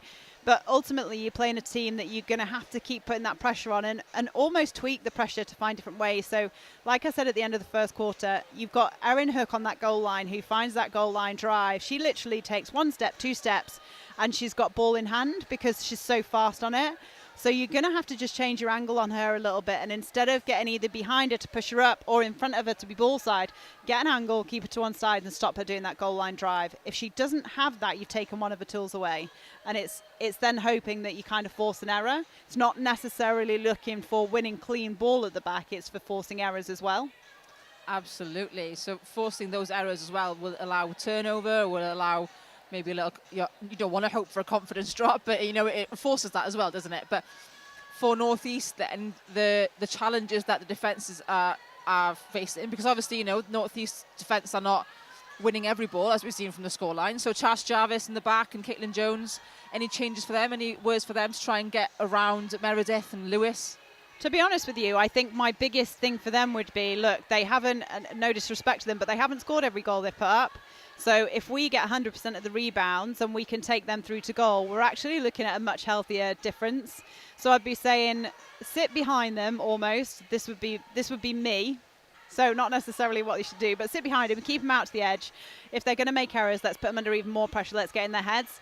And once they've got ball in hand, force them to shoot, but step in for that screen. Don't give any contacts away. Play disciplined. Even if you let ball land rather than like go for that 50-50 ball, make them shoot. Absolutely. Use your box out techniques and keep them away from that post, because you might not be the tallest one in there, but if you're stronger and more athletic, then you can get that ball, can't you? Yeah. You get 50% possession at the end of the day, so maybe you can get 60-70% if you take over those turnover balls. Okay, so looking around for more changes on the court. So Becca Hughes is back on at goal attack, but I believe Ashley Davis has gone over to the wing attack position, so she's still on the court. She did have an air of a wing attack about her, didn't she, in the way she moved. Jess Daltrey back into centre. Catherine Hughes moved back into wing defence. And just screening the Southeast Blaze girls for you. Goal defence, wing defence have changed. Absolutely. So we have Nia Fishlock in at goal defence. And Brooke Collette has moved into the wing defence position. Victoria Nettle has also come on at wing attack. And I think this is interesting in terms of the Northeast Inferno changes, because obviously, I've forgotten her name, wing attack. Oh, Ashley Davis. Ashley Davis came on and did a superb job, but actually we talked about why Becca Hughes had come off. Was it because she was doing a bad job? Not necessarily. So actually maybe bringing her off, giving her a few pointers, look, watch this, this is what I want you to do when you get back on. It could be that she's just had some input, but when you come on and make that impact, you have to stay on the court, right? So just move her over. Absolutely. And like we said, her movement through the court, her vision and footwork, she clearly can play a wonderful wing attack, so why not leave her on? Yeah. And also that change in defence from Southeast Blaze. Brooke Collette now back playing against Ashley Davis, whereas Nia Fishlock has a challenge of Becca Hughes in goal attack. Yeah, it'd be interesting to see how they play now defensively with a change of personnel. Is it going to be the same defence in that circle, or that's the goal line that she's got to shut down at the back? She had her on the right-hand side and then just allowed, when she gets flat, she allows her to run through the back. So it's all about your hip angle, isn't it? It's about making sure that you don't just get flat to your player because you have no sight of where they are. Yeah, you got to be good at salsa and netball, apparently. Those feet and hips are good. And Jess Daltrey takes that tip over the back line.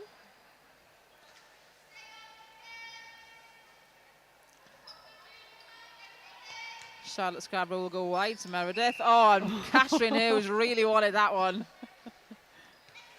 She just comes from nowhere, though, as well, doesn't she? I didn't even see her come for it. Silent assassin. Unfortunate for Charlotte Lewis, but Tash Jarvis picked up on that rebound. Exactly what we were talking about on quarter time. Rebounds for Northeast Inferno. Yeah. I mean, they didn't box out to it, but we'll give it to him. One thing at a time. Yeah. I'm so fussy. That's what makes you a good coach, Nat.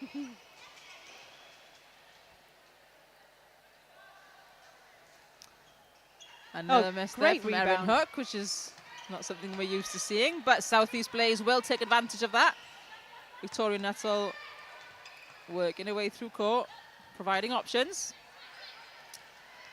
Oh, well picked up. Oh, and there is that wonderful shot by Charlotte Lewis, lifted up in the air and dropped nicely through the hoop. That was really nice, and this is going to be a problem for Northeast Inferno if that is the shots now that we get. If she starts nailing all of those, it's a completely different ball game. Oh, what a take! Caitlin Jones on fire. Wowza. That's why she didn't go to Cape Verde. And another replay for Jess Daltrey, but she doesn't seem to agree. Becky Scott, our A umpire. I don't tend to argue with her much. Charlotte Lewis, lovely little split return. And that high shot again. She took on some pointers at quarter time, didn't she? I think she did. I start to be being a bit nervous at the back. Erin Hook with a wonderful split of her own. 2 defenders on her. Katie Reese has been pulled up. You see shooters do this a lot, don't you? If they've not quite get the shot, they just give a little flick of their own wrist after that ball's gone in, just to be like, this is what I'm trying to do. I do it myself, I have to admit. If you just haven't quite got that action right, you just give yourself a little, this is what I'm trying to do. Just a little flick. It's true. As a defender, I'm refusing to comment. Because it's all you, right? I tell you what, though, that was a really nice call by the umpire on an attacking contact, because they happen too. Oh, all the time. I must admit, I am guilty of an attacking contact. Oh, great through court ball. Oh, lovely play. Oh, wasn't that stunning? Ashley Davis, Becca Hughes, Erin Hook. What a trio. And the last one must have had a centimetre gap each side to thread that ball through. But it's the fast pace of it. It's taking ball, turning post and giving it, isn't it? It's that seeing that first time ball and knowing someone's going to be on the end of it. Yeah. Well weighted, nice patience and good width. Look down.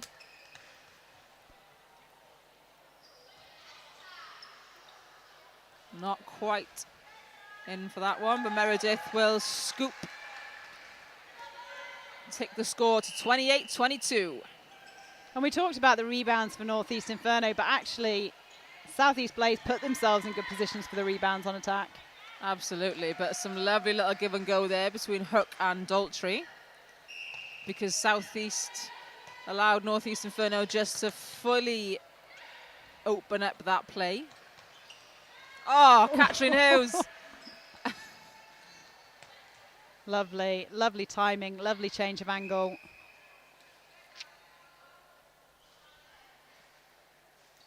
There's that shot. And Charlotte Lewis's laces are open. There it is. Oh, couldn't quite get her hands on that one, Becca Hughes.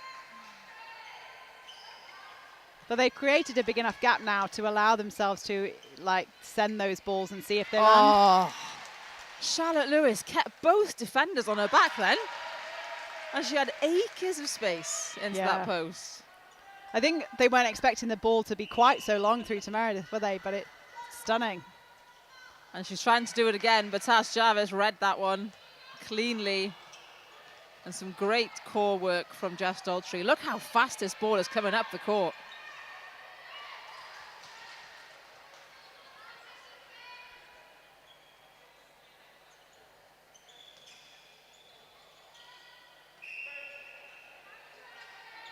Becca Hughes will take this contact from Fishlock.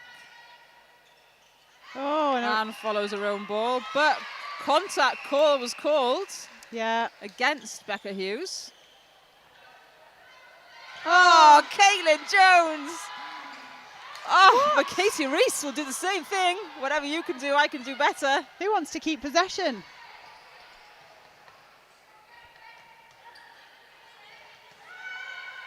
Lovely, accurate pass. Oh! Nice. Charlotte Lewis takes it to 29-25. They are trying to close this gap. I mean, it was their centre pass, but flipping heck, it took a long time in coming, that goal, didn't it?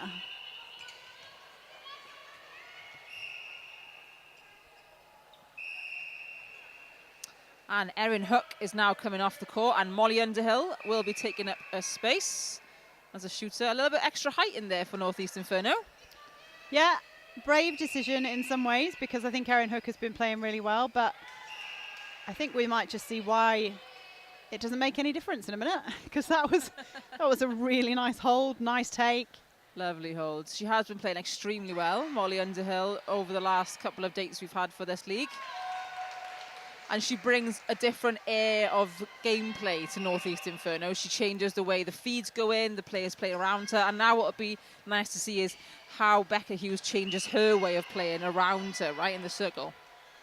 Yeah, and like you say, the last ball sort of sailed over the top, got tipped. There was a couple, it was a bit more tricky to get in.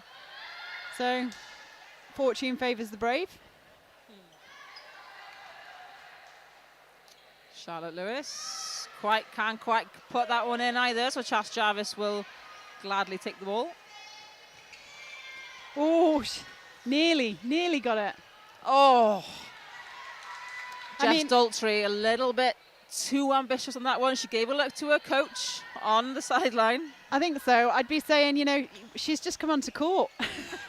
Maybe play her in a little bit more gentle, give her a few more hands to ball before we start pinging the ball in from anywhere.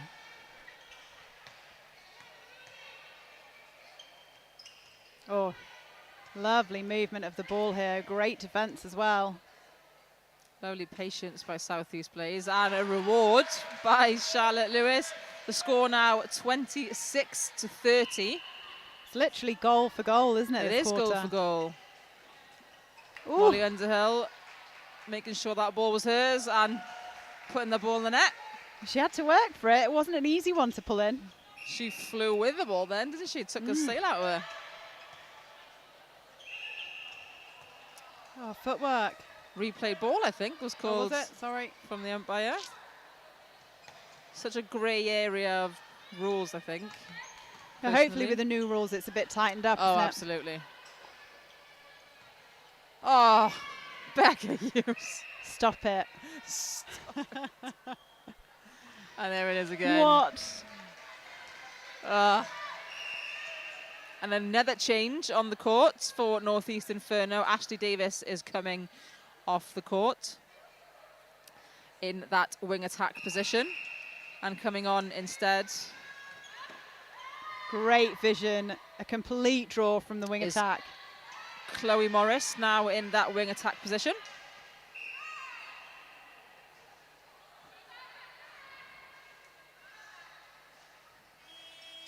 Oh, Becca Hughes. She even went, at the end of that, just trying to beat the buzzer. But she didn't need to, did she? She had a penalty called against her. She could take all the time she wanted. Yeah, to be honest, I think it was the third miss, wasn't it? I think she just expected the last one to go in. Like, what's going on? Why is it not going in? This doesn't happen to me. But you know what? You're 6 goals up. Doesn't matter. At the end of that third quarter then, the Printco Northeast Inferno up 32 points against Southeast Blaze, MechTech Companies 26 points. So again, still a very close game at the moment. Nothing really jumping out at us. It is. I think the thing is, Northeast Inferno, you see when they've got like periods of confidence to let the ball go, they're literally unbeatable, and that's what they've had patches of. And Southeast Blaze have to really try and stop that, and the only way that they can try and stop that is to really so you've got 2 options now. You can either dictate the space, or you can look at those long balls, create those long balls, which we know they like to throw, and take a couple of them out of the air just to put a little bit of doubt in their mind. At the moment, there isn't any doubt in their mind when you see them play, and that ball, those balls at the back in between the shooters, it's unstoppable with that confidence. Lovely, isn't it? So that quarter was 9-7 to Northeast Inferno. So we obviously see changes happening now in the middle of the quarters, even with a few seconds left on the clock. So is that a mind game thing? Is that a coach thing? Is it, talk me through your thoughts on the changes that Northeast Inferno brought in right at the end of the quarter when you could have waited till quarter time? Yeah, I think it's almost, because if you make wholesale changes all at once, sometimes it has a negative impact, especially on the flow of the game. So if you're quite a few ahead and you've got the capacity to change someone 30 seconds before the end, what you're doing is giving them that 30 seconds for it to struggle, if that makes sense, and get it out the way, over and done with, so it doesn't impact the scoreline so much. It may also be that you want to see if something works, and you've got a short snapshot then to see if it works, like a minute or 2 minutes, which isn't going to destroy someone's confidence, as much if you then change back at quarter time. Whereas actually to put someone on at the beginning of a quarter and then take them off after 2 minutes, I think mentally that has a bigger impact on your players. Absolutely, and like you said, it gives you that opportunity to see, I want to see if this combination is there right for this opposition, because obviously every combination you put against an opposition can change, can't it, depending on the opposition you play. So if you want to see something's working and it's like, I'm going to put them on for the last minute, see if it works. If it doesn't, I'll change it again. And you have that capacity then to do it at quarter time. So like we saw Sophie Baxter putting on Chloe Morris then at the end, a wing attack just for that last maybe 40 seconds. Molly Underhill for the last couple of minutes, and seeing how do my team now change to play with these two players on court. Yeah, and the same purpose, like if she goes up back onto court now and something still doesn't quite work, I think going on towards the end of the quarter and then coming off during the middle of the next quarter again isn't the same negative impact as putting someone on at the beginning of the quarter, putting them on for 4 minutes and then pulling them off. So it might be the same time that they're on court for, but it's not the same mindset. It's Impact like, for the players. Yeah. Yeah, absolutely. But that might not be why. Who it's knows? all about the welfare of the players at the end of the day, isn't it? But I 100% agree with what you're saying. They both got games, haven't they, again? So, like, you've got to rest players. But definitely. The most impressive thing about these sides is so far, none of the changes that we've seen have had a negative impact. No, they're very much got depth on the bench, haven't they, both teams? And talking about the bench, we are just looking to see if any changes have been made. Charlotte Scarborough for South East Blaze has moved into the wing defence position. And we're just looking, Victoria Nuttall has moved into centre. Oh, great defence. Got wing attack for South East Blaze is Georgia Ahern. And North East Inferno have kept on that 7 that was on right at the end of that quarter, with Chloe Morris in wing attack and Molly Underhill in goal shooter. Lovely top position. Molly Underhill has the airs of Georgia Rowe about her, doesn't she? She does, in her height and her, like how she is. Just by looking at her. It's not a bad person to be compared to. Jess Daltrey has really injured herself here, we believe. There is a bit of a wince. But let's talk about the comparisons to Georgia Rowe. Absolutely. You can see the way she even holds herself, the way she holds herself against the defenders. She takes that front hold really nicely. She has the really nice, she's very long and army. So can move as well. Can move really nicely as well. Always moving around the court. It's just because you have long limbs doesn't mean you can't control them, right? Yeah, and I think, that's credit to the coaches at the youth age as well. Like sometimes you find tall players and you get to sort of like 21, 22 and all they've got really in their toolbox is to stand and hold, because from a young age they were put there because they were tall and the coaches just said, just stand and hold. But it's fantastic that coaches of these tall players over here in Wales have been like, no, you can't just stand and hold. You've got to learn all these tools and you've got to move as well. Yeah, just because everyone else is moving, you also have to move. Otherwise, you're just going to be that player that can't do anything. Yeah, but by the time they get older, the height doesn't make as much difference because you get flighty defenders, as we've seen in this tournament. Absolutely. So as Jess Daltrey takes to the bench to nurse that injury she has picked up, Emily Wykes has come on back into that centre position, and we do hope that Jess Daltrey is okay. And Emily Wykes settles in lovely into that centre court position. Yeah, just slick. And, it's impressive to be so slick as well after an injury, because sometimes that can rock you as a team. It can kind of disrupt the momentum, can't it, of your players? You're thinking about your teammate, everyth's okay. But North East Inferno are currently having no issues with that as Molly Underhill puts that ball in the net, taking the score to 36-26. Yeah, they're just really pushing on now, aren't they? They've almost put their foot down and said, right, we're just going to see this game out, which is great for North East Inferno, and that's really what your top teams do.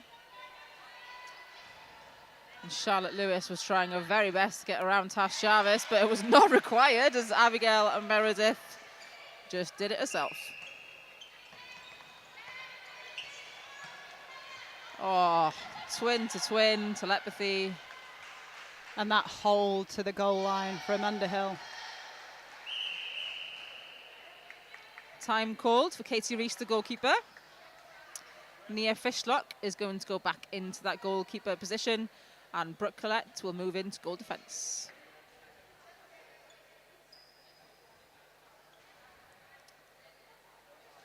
Just waiting for them to get the bibs on. Play will continue on the other side of the court. Fishlock is a player now against Molly Underhill. She has a little bit extra height to go in there, but we also know she has great elevation in her jump, as well as combining her with Brooke Collette. On that note, that was a shot. That was a lovely shot, wasn't it? Charlotte Scarborough. Oh, wonderful turnover. And fabulous backup as well for her to be there. But who is it down the other But side? there is Katrin Hughes again. It's a competition of the turnovers, isn't it? Yeah. And that front hold again. And yet, like, you know, we talked about the height change in the defence, but actually when you can hold the front as a tall goal shooter, you can nullify that. You can do everything then, can't you, really?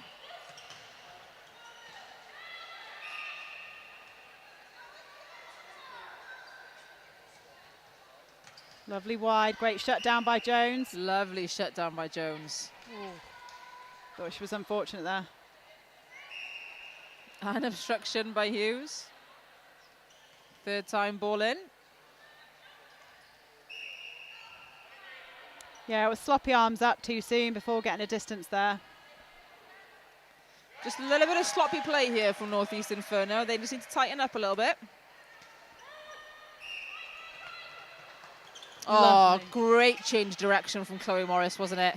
Yeah, and really knowing that circle edge, which, to be fair, every player for Northeast Inferno have done really well.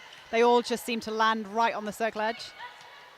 And for a mid-quarter, that's something you really have to teach yourself, isn't it? You really have to learn where your feet go. And it's the same for a shooter. You always know where the baseline is. Yeah, absolutely. And it's just things like, you see it at a top level, but it's stuff that people need to do all the way through. It's just like when you warm up to the circle edge. When you're doing your drills on court, do it in the area of the court that you play and work to the edges and don't go offside. Ooh, replay ball called for Charlotte Lewis. In this last quarter of the second match here at the Fleet EV National League. Northeast Inferno taking on Southeast Blaze. Really strong man-on-man marking here from Southeast Blaze on this through court, and every credit that they're not giving up despite the fact it's blown to 10. 4 minutes left on the clock here of this final quarter. And again, we talked about being to that line, and Hughes landed right by the line, and the ball was so accurate in. And it's almost as if you don't want to look at your feet just in case you're off court. But you know you're probably not. But if you look at your feet, so does the umpire. Yeah. Oh, Emily Wykes on the run. Knew Underhill was there. Lovely hold. And the score now sits at 41-29 to Northeast Inferno. Georgia Ahern trying to protect that ball from a replay, but Katrin Hughes took it away. I think sometimes if the players pick it up with confidence, they're less likely to get pulled. Yes, like it is with your feet offline, offside. And plus, like we talked about before, the replayed rule, you know, is sometimes so iffy that actually if you pick it up, the umpire may not have deemed it as controlled anyway. And in the new rules, we're obviously a lot clearer. You can bounce it once, you can tap it once, and then do something else with it, and it's not replayed. Well, Northeast Inferno are really trying to take this game away now. Their defensive setup has really stepped up a gear. They're squeezing Southeast Blaze all into that one side of the court, aren't they? They were all pushed right into that corner. Yeah. But Meredith just short on that shot. It was a good try from the wing attack, but...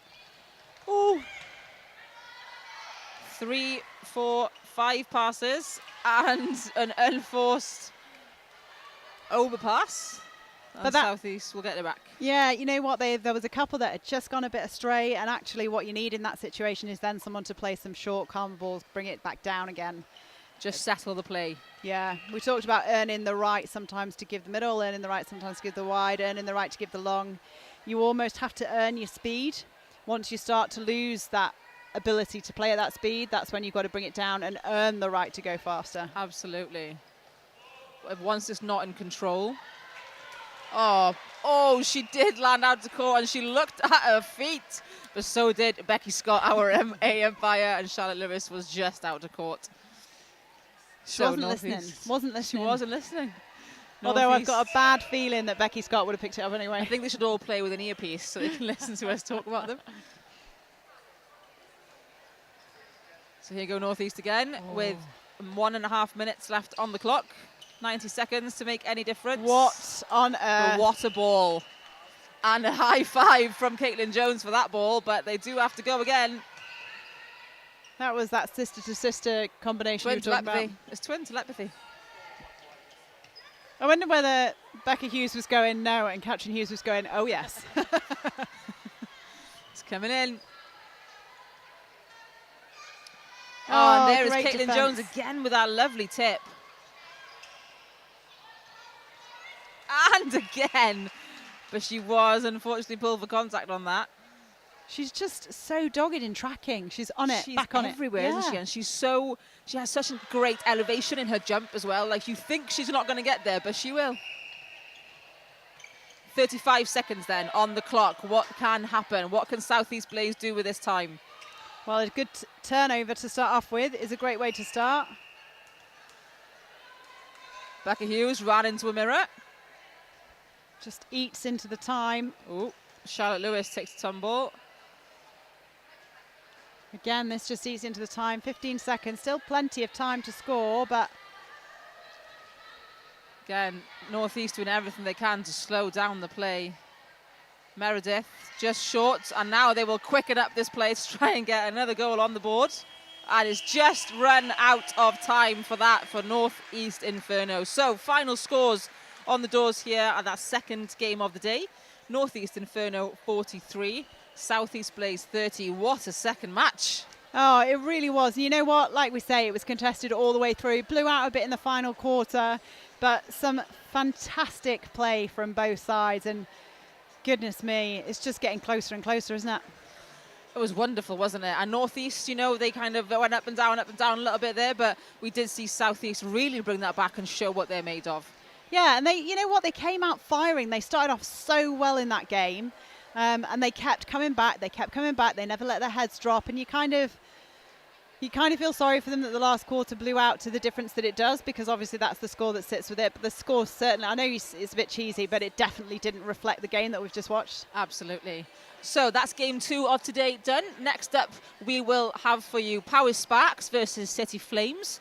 They will be getting onto the court at just around 10 to 12. So we're going to take a short break just to rest our voices and take on some water. But please join us back just before 10 to 12 to see that next game of the day. Thank you so much.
Creso, welcome back. We are here for game 3 of what is set to be a fantastic weekend in the House of Sport in Cardiff. We have on court Powys Sparks versus City Flames. Powys Sparks playing in black and orange, City Flames in yellow. We have had 2 games already this morning. Northwest Fury taking on Valley Volcanoes, losing out to them, but a great contested second, third and fourth quarter. And almost a flip to that, Northeast Inferno taking on Southeast Blaze, game 2, with a great first, second and third contested quarter, and it just blew out a little bit in the fourth. So far, it's been phenomenal. I am Natalie Pepperell. I am joined in commentary by Simone Gould, who is the head coach for Northwest Fury. So you played, well, you didn't play, but you coached in that game, Northwest Fury versus Valley Volcanoes. How did you find it? If you look back at the first quarter, we kind of started very slow. It took us a while to warm up this morning. We had very realistic goals going into that game. We know what a phenomenal side Volcanoes are. We know that they won the whole thing last year. So, we wanted to go out and get a point from that game. And I think the second, the third and the fourth just showed our intention. And I was just really proud of the girls for turning around their mindset and pulling themselves back out for the rest of the game. Absolutely, and you know what, we said that in commentary, like the first quarter we were a bit surprised because we expected you to come out stronger, but like you say, my goodness, it was so contested in the second, third and fourth. I think it will have been a wake-up call for Valley Volcanoes. Yeah. You really brought it to them, so every credit. Yeah, I'm really proud, like I said, we had our goals, and to win the third quarter, which is always one of the most difficult quarters, and to have some really standout performances from some of our girls against a really, really strong side. I'm really proud, and I'm excited for the next game this afternoon. So on court now, Powys Sparks versus City Flames. You've obviously probably seen a little bit of these teams so far, played against a couple already. So What do you think we're going to see today? Do you know what? I think it's going to be actually quite a close game. Powys have got stronger and stronger each time we've played. So in Bangor, they had a win and a loss. In Vale, they had some tough games. So I do think they're going to bring it to Flames. I do think Flames might just take it. But I am excited for this one. Well, Powys are new as well into this league this year, aren't they? And City Flames obviously played last year. They've also got some experience on their side. So, like you say, if they're getting stronger and stronger and stronger, it could well be that there's maybe an upset. Yeah, for sure. And I know that Powys, they did that in Bangor. They beat West Wales, and that was an upset because West Wales were in the league last year. They've been a really exciting new addition, and it's been exciting to have both them and Coastal Heat in the league because it just shifts things a little bit, and you actually don't know where it's going to go sometimes. Absolutely. So you heard it here first. Anything could happen in this game. We're expecting it to be fast, furious, and maybe a little bit feisty, but we will let you decide that as we go along. Only a couple more minutes to wait now. So let's give you those starting 7 so you know who is coming onto court. For Powys Sparks, in goal shooter is going to be Jazz Barty. Goal attack, Emily Brooks. Wing attack, Shia Holmes. Centre, Chloe Evans. Wing defence, Beth Davis. Goal defence, Lizzie Sims, and goalkeeper is Mary Bailey. For City Flames, in goal shooter is Cheryl Hansen. Goal attack, Sarah Bell. Wing attack, Elise Haywood. Centre, Megan Cooper. Wing defence, Caitlin Bennett. Goal defence, Tizzy Birchhurst, and goalkeeper, Katie Darlow. So some experience mixed in with some youth, some fantastic players, all battling it out. Both teams will really want to win. Both teams playing again this afternoon. City Flames take on Northwest Fury, so I'm sure in that respect you'll be watching this strongly. Absolutely, I'll be keeping my eye on them. And then Powys Sparks play Coastal Heat later on. So you heard it here first. What we're hoping for Northwest Fury's point of view is that City Flames have to play this all the way to the end and that it's really close and contested. Yeah, let's get them a bit tired. That'd be great. No pressure, Powys Sparks. Both teams in their huddles. The whistle has gone. The umpires are ready. The teams just need to come onto the court. We are set for an epic contest of amazing proportions. It is Chloe Evans who will start with the ball for Powys Sparks, and we are underway. Nice early first phase going forward, but having to go back. Oh, that's a nice long ball in. Just unfortunate not to sink it. And is that frustrating as a coach if it gets all the way in? Yeah, but it's nerves, isn't it? You've got to let them have the first 3 minutes and just run it out and just let them shake off anything they're feeling. And this is their first game of the day, so they just need to shake it off, get settled. Yeah, strong take there as well from Cheryl Hansen. because it was a bit of a dodgy ball in, I would say. It wasn't quite clear the decision was going to be made, but she manages to get hands on the end of it. 1-0 up. What a take. Oh, unlucky. Great defence by Lizzie Sims, just running on the shoulder of Sarah Bell.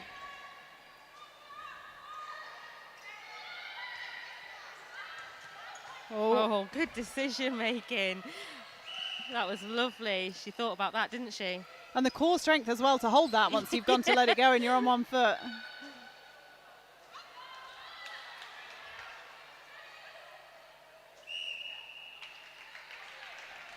Yeah, second goal in, so this is a really important centre pass now for Paris Sparks. Lovely change of direction there from Shire.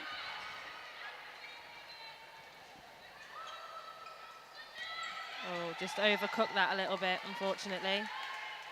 And it's quite hard to feed that hold, isn't it? It's easier if the player's moving into the space. Yeah, absolutely, and especially when you're trying to work out the other team and their reach and what you're going to get from the umpire as well.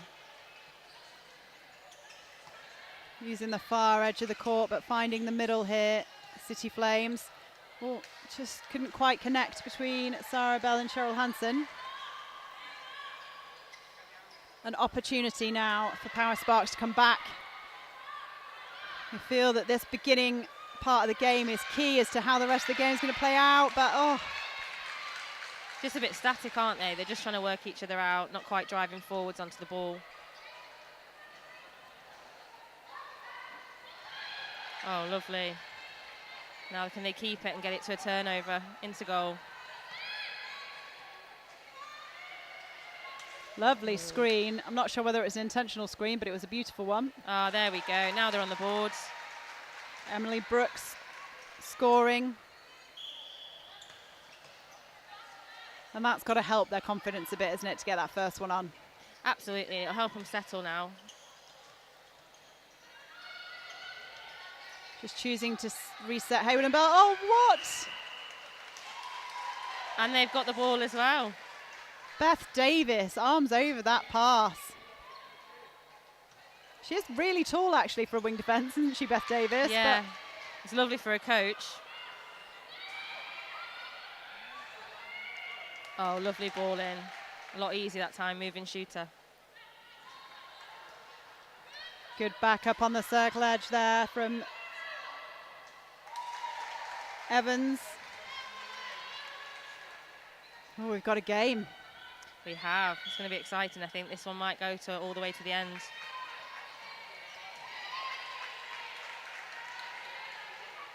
I think you called it well with those early nerves. It's just,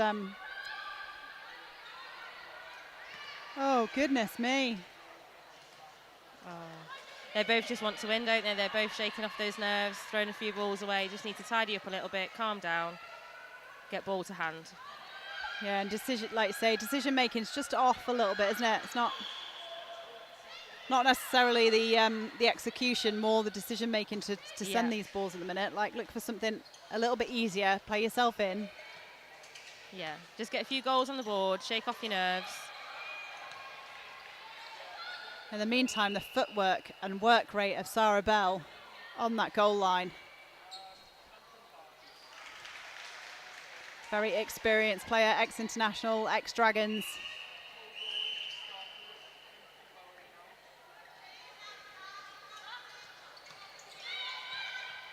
Good reset.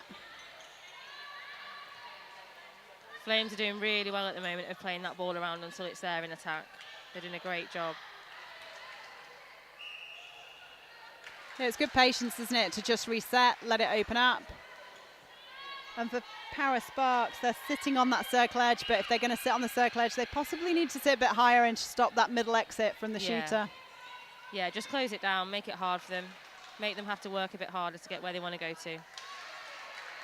Down the other end, a lovely confidence shot from Barty. Oh, depth from Bell. Oh, it's not playing off the replayed because it post. came off the post, yeah. Was it intentional? We'll never know.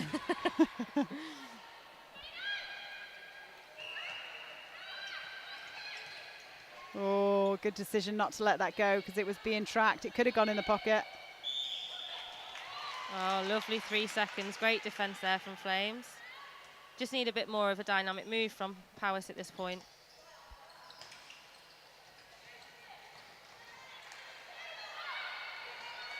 Did well to turn that over, running through the middle. Someone needs to cut back. You can hear the coach shouting options. They only seem to have one at the moment.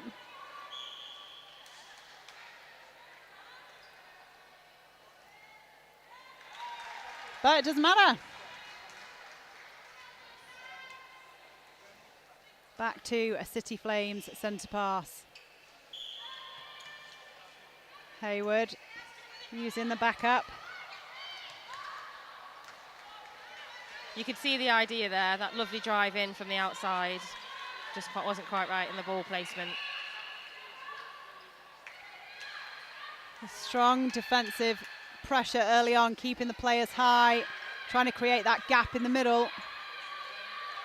They're doing a bit of a zone here, Flames, which Powys are struggling with a little bit, aren't they? Yeah, it's just a sea of yellow, wasn't Yeah. it? But great width.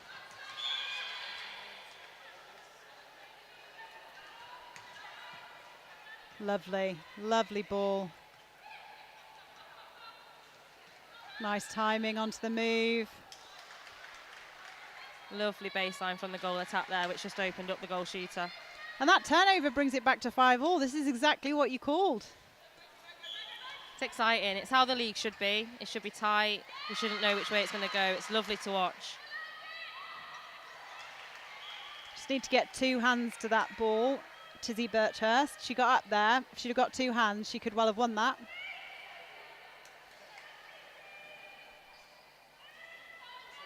Brooks absolutely nails it.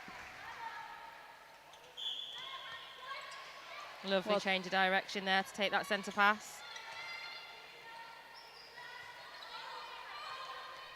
Bell, just the playmaker, keeps the ball moving. Again with a fake. Oh, defensive pressure and picked up. With a long ball as well, got a lot of ground there. And beautiful work from Chloe Evans there at centre. Could have pinged that in at the speed of light, but chose to hold it. She's an absolute workhorse, Chloe Evans. You can see her constantly working for that ball every game. This is an awesome game so far. It's having to be won. It's not being gifted to either side. Oh, again. Ooh, big call by the umpire. It's Katie Darlow that gets pinged for contact.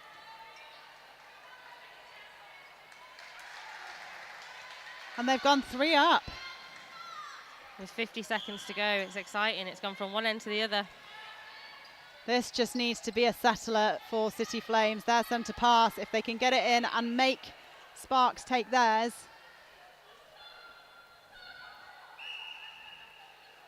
Big turnover Nails needed it. from Flames. Still time for another goal. What are Powys going to do here?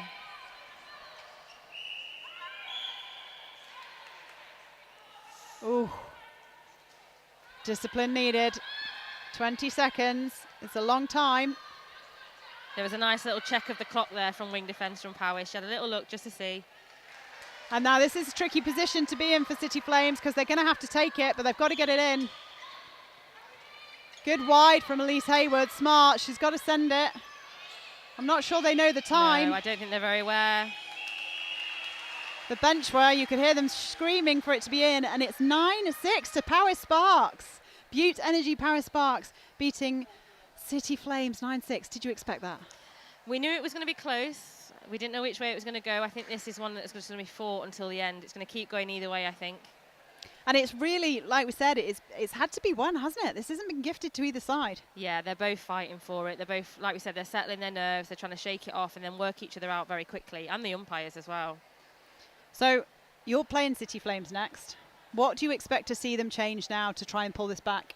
For me at the moment, there's a big gap going into the shooting end of Powys. They're just getting ball through the middle from quite a way away. So I would be closing that down as a coach. And then in attack, there's a little bit too much patience at times when actually the ball could be on. So I think they could be sending it a little bit earlier than they are at the moment. And do you think it's the defensive setup? They're slightly off the body, Paris Sparks, aren't they? They're creating like a little bit of a confusion about where the ball could be placed. Yeah, they are, and they're just letting goal attack just run around and do what she needs to do, but they're closing every other option down. So it's really interesting to watch their strategy. Actually, it's working really well for them. Love a little bit of chess in netball, coach's chess, I like to call it, where you're trying to work out what the strategy is going to be from the other team and what you can do to cut it down. But the scores are as they are. Both games that we've had so far this morning, we've seen goal differences of 3 eaten back into straight away. And we've seen quarter by quarter changes. So let's see what both these teams bring back on. Can I get you to call it earlier now that it's 9-6? What do you think the final score is going to be? Oh, I couldn't possibly call it at this stage. Not a chance that you're going to bait me out there, Nat. I always like to ask. Right, let's have a look at them coming back onto court. We have, for Paris Sparks coming back on, Steph Wild has gone into the centre position. Pip Whittle has gone into the attack position. And Chloe Evans into the wing defence position. So they've made changes early. Surprised by that? I am a little bit. It was working really well. They started to settle. They started to get the ball going through the court very nicely. And they're up by 3. So I am a little bit surprised from that as a coach. Sometimes it can be full confidence in all your team, can't it? And sometimes it's you make the changes when it's not quite working, but surprising to see it so early when it is working. Yeah, Trish knows her team well, though, so I'll have faith in Trish. Trish, we believe in you. Having a quick look around for City Flames. There has been some changes for City Flames as well. Unfortunately, I don't know who they are yet, but I will tell you the names when they land.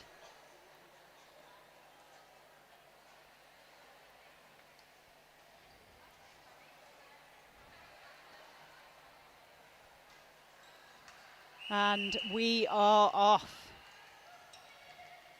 It's a bit quiet in the arena at the moment. Very quick centre pass. Oh, and she nails it as well. A great finish.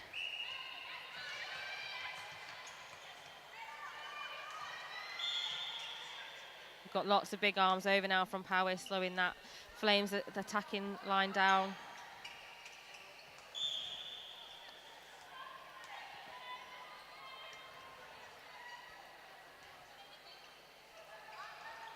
Finding the top well. There's that doubt that you talked about. Like, they didn't give the first ball, looked at it, gave it on the second, and by that point in time it was covered. It's Tasha Charles that's in at goal shooter for City Flames, and Olivia Brown that's in at goalkeeper. Yeah, it looks like they've gone for a bit more height in that circle and a bit more of a holding shooter for Flames. Oh, House Centre just got that ball through. Oh, really unlucky from Olivia Brown. I wonder whether the Sparks changes were in relation to what they thought City Flames would do, because actually that goal attack change has matched that height. Yeah, massively, and she's doing really well. She's got a lot quick offloading, which is moving the ball really quickly, and it's opening up the court quite nicely. It's really smart changes to make, if that was what it was in relation to. And effective, look at this, 12-6.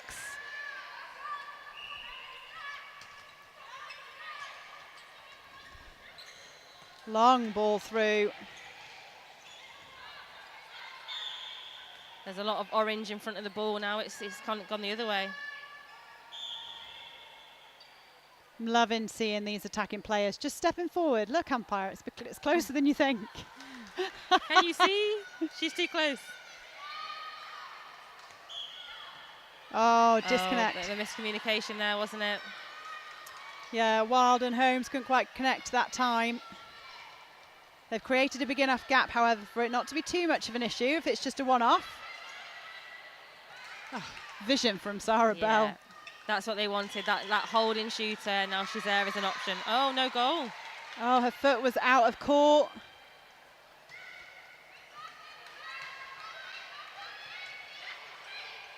Direct balls here from Powys, just playing the front. Oh, she just needs to take a breath. There she goes. Well done, Jazz Barty.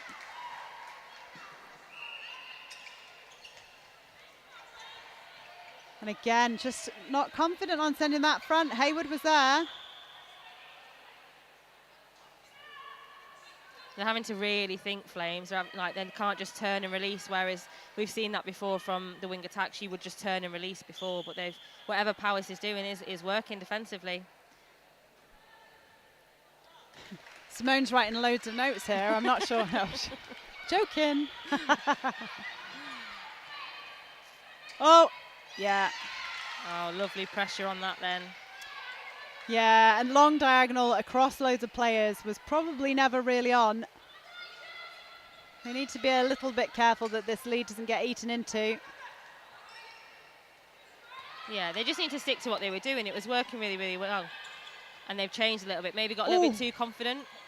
Anyone else think that was over a third? Looked it, didn't it? Great shot, however. It's nice having that outlet of Tasha Charles at the back. They're starting to find her well. They always look in. They turn and look. And that's why. Oh, just an extra step round and she would have had that cleanly.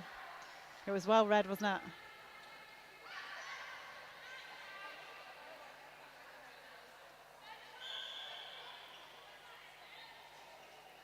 Lovely. Good strength on the rebound. They really need this one to make sure they keep that lead strong. Oh, lovely ball in. Well seen. That goal attack for Powys that's come on has just completely started to open up that circle a bit more for those quick feeds. Yeah, Whittle. Oh, stunning vision. We've talked a lot so far in these games, actually. You know, if you're playing against a shooter that can really hold, you have to come off the body. Off the body, move your feet. Again, Yeah. shooters being able to have that front position.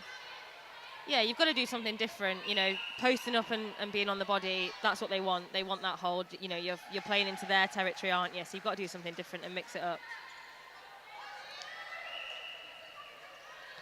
Bell covering an awful lot of ground on that centre pass. They've just opened up the court by sitting Hayward a bit deeper.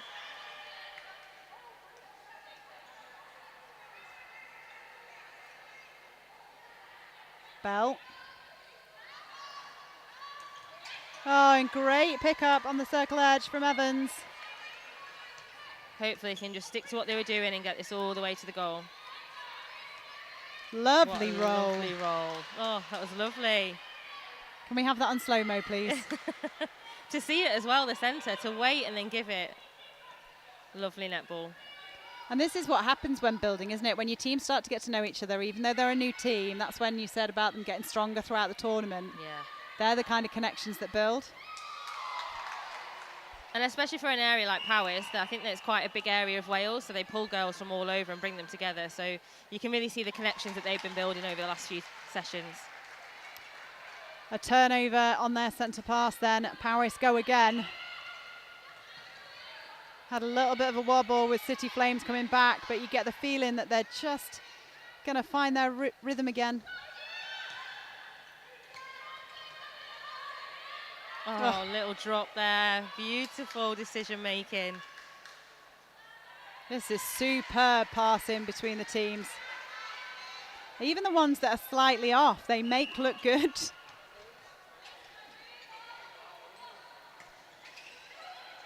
Nice top, great drive from Hayward to find the circle edge. Lovely feed in. Her ball placement is outstanding every game.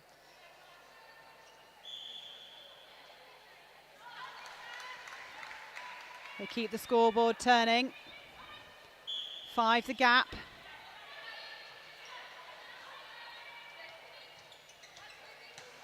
Good decisions. Ah, well up. Oh, back in Powys' hands though. Unlucky on that one, goalkeeper. Yeah, it must be a bit frustrating there for Olivia Brown, because she's done all that work and then it just falls to the wrong player. She's tipped quite a few now. It's not going to be long until she starts getting full hands to it. Long ball in there, and how she held on to that, and safely in as well. Lovely. I wonder whether we'll see Davis come back on. It's not that Evans isn't doing a good job at wing defence. She's picked up some great balls. Just, I feel like we're missing that strong arms over Hayward. You can't allow her to. Yeah, they'd shut her down in quarter one. She was a lot quieter, whereas she's now turning and just giving. Good reset by Bell. Opens up the court again. That defence circle edge.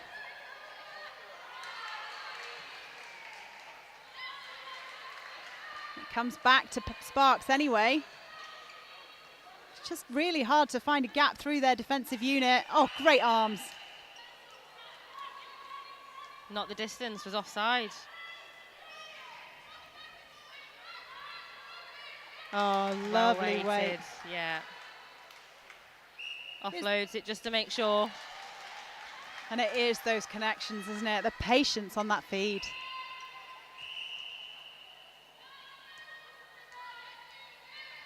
Again, Flames going to have to make an indent here. The scoreboard is ticking over, not in their favour right now.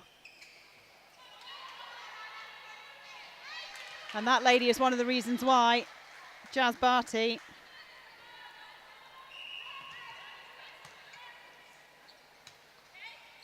There's not many options here for Flames. There's not many people saying, give me the ball, I've got the positioning. What a feed, though. I know, on the move as well. And it's not telegraphed, is it, either from Hayward? No. She's got disguise on it. She's very pinpoint with her accuracy, and it's lovely to watch, but hard to play against. I'm not looking forward to that later. Yeah, no pressure. And again, Jazz Barty being given that front space. 10 seconds. Oh, and an interception. What a ball. Caitlin Bennett's obviously been watching Hayward and gone, well, if you can do it, I'm going to do it too. 22 goals to 15, 7 goals the gap, which means Paris won that by 4. Wow, it was really good from them. They were nice and settled. They stuck to what they wanted to do. They kept the ball safe at times, and they put pressure on Flames and making sure that they were slowing them down and making them go backwards, which is what you'd want as a coach. I mean, Flames brought new people on. It had an impact to start off with. What is it that Powys are doing that is unbeatable at the minute? I think they're just making Flames doubt themselves at this point. You know, Flames that we've seen in the last 2 rounds are very quick on the ball. They do just turn and pass and send it, and they've got very much confidence in themselves and each other, but we're not seeing the normal characteristic Flames play at the moment. So Powys are breaking down their normal game plan, and I'm not sure they're quite adapting yet. And the problem that they have now is with a 7-goal deficit, they're going to have to turn ball. So if you were coaching them, what would you want them to do differently in defence to really start to try and pull some of these turnovers? Because just applying pressure might not be enough. You know, I think I'd be asking them to get more on the body. They're a little bit off the body. They're giving them a little bit too much movement, and we're seeing quite a bit of fast play around the circle edge. I'd be asking them to get on the body, start dictating a bit more, keeping them out of that middle, and just making them start to think like they're making us think. Absolutely. Well, if you have only just joined us, welcome. But where on earth have you been? We've had some amazing games so far today. We still have 3 fantastic games to go after this one. So, you know, whatever your plans were this afternoon, you need to cancel them, because actually City Flames are taking on Northwest Fury, which is Simone's team later on today, and she wants you to watch. Isn't that right? Absolutely want you to watch. The girls are gearing up for it. They had a great game this morning. They're really, really proud of themselves, and they are wanting a win. So we are going for it, and we'll see what happens, but we're excited. And what we were saying before is this competition's been so good in terms of the players that some of them are different from last year, and the reason being is actually some of those players have progressed. They've got into national academy squads, they've got into the national sides, they've got into Super League training partners, Super League sides. Like, it's such a good breeding ground for players. It's so exciting, and you know, with the regional academies we've got all over Wales, the girls that are getting to the age where they can trial for the National League, it's exciting to see their progression into the National League teams and watching them play at this level, because it is a little bit higher, and it's been great for the girls, and especially for us in the Northwest. Just seeing the progression of these players is outstanding, and just great for the league. We're so glad to have it for the 2nd year. We're saying as well, like, you also get the youth coming in, being able to play with the experience. So once players decide, they've had enough of international netball because, life takes over and they want a little bit of a break from it, they still get to play really high level. But the youngsters then get the exposure of the experience of such quality players, such as that you see on the court right now, Sarah Bell, ex-international player. I mean, wow, imagine just being able to rock on and play with an there'll be ex-international. so many girls in the area. You look at the girls who play for club and you hate playing against them and you want them on your team and you think, God, to play with her and what would I gain? So it's such a good forum to allow that to happen. And, in all the different areas, you've got girls that you look at as role models and you're actually getting to take the court with them or, train with them as training partners or associates. So that's been a really nice thing this year as well. So if you are watching, we would urge you, get involved. If you are a youngster that is aspiring to play at the best level, find out, go and get involved, find out, ask your club coach how you can get involved, how you can trial, look for them next year. If you are an aspiring coach, get in touch with Wales Netball, find out how you can get involved, because the opportunities for coaches, for umpires, I mean, that's all increased as well, isn't it? Yeah, and it's amazing.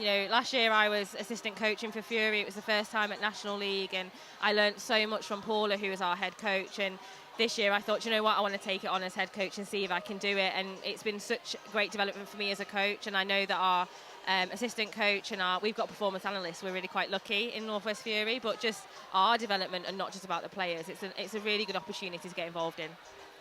However, before we drag you all into next year's, we've still got this year's to finish, and we've still got this game, more importantly. We are 13 minutes in for Power Sparks against City Flames. Current score for you, Power Sparks leading 22-15, 7 goals the difference, but this is performance netball. Anything could happen. 7 goals is a mere 3-4 turnovers. And Flames have it in them. It's going to be another half to watch, because I don't think, I think if Powers stick to what they're doing, they've got this. But you never know with Flames. They've got so much experience in their squad. Absolutely. Looking around the court then, there have been some changes. As soon as we have those names confirmed, we will let you know. For City Flames, for Power Sparks, no changes. Are you surprised by that? No, we were surprised by the early change after quarter one, but actually it worked in their favour. So we do trust in Trish, and Trish knows what she's doing. So I would keep it the same probably as well. Yeah, I love, like we said, the netball chess. Smarts from Trish. The impact from Jamila Abbott also worked to start off with and then just tweaked a little bit. So let's see whether the impact changes for her will work now. Sarah Bell has moved to wing attack. Selena Radcliffe comes on to goal attack. And wing defence is Jill Morgan.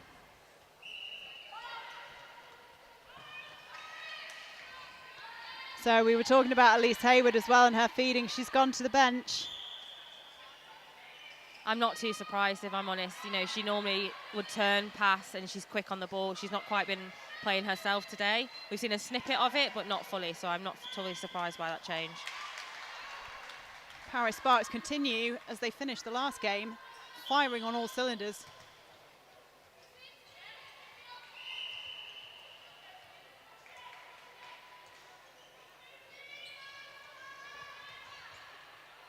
Lovely feed there. The holding goal shooter is really working for Flames at this point, and she's finding herself in quite a lot of space. Opting to go backwards right at the start there, Power Sparks. Wasn't even looking forwards.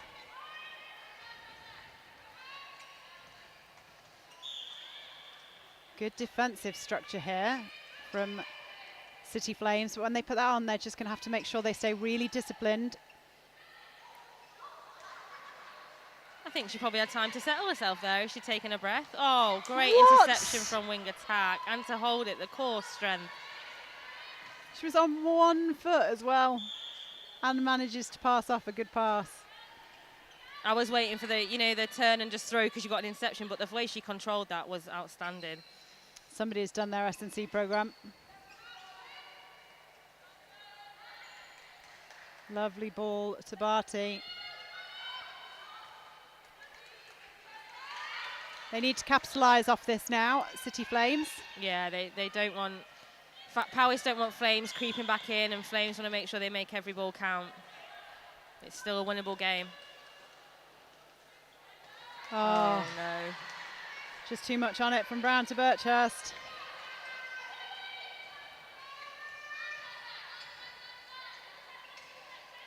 In the meantime, an amazing advantage by the umpire allows the ball to go straight into the goal chute.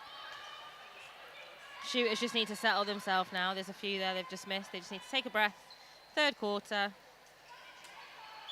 And in fairness, they haven't missed that many before now. No. So, and it's not scoreboard pressure. Could it be a bit of fatigue? Yeah, I think so. And I think it's just remembering their basics of their shooting. You know, take a breath, bend your knees, flick your wrists, all the usual. Bell can't connect. What great backup there, though, to take that, fall over and have a teammate backing you up. Exactly what you want. Yeah, great job, Bailey.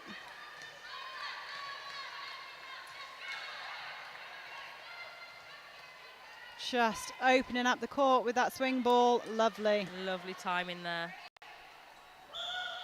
And you can see Brown's reposition. She's obviously had the instruction because she was sat on the back before. They've obviously said, look, the ball's coming in too easy. You've got to reposition. Now she's flat on that front, which is just allowing Barty to move that goal line. Yeah, she needs to keep her feet moving, keep working around her, keep confusing that space for the attackers. She's listening to you. Oh, it was a good call on the switch. She couldn't quite get a hand to it. Birchurst, great rebound. There we go. This is turning into a bit of a masterclass by Powys. That was a lovely centre pass. The bench liked it, the crowd liked it.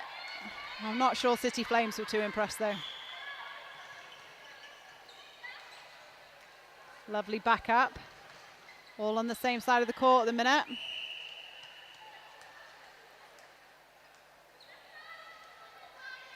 To reset their balance. Good front by Bell.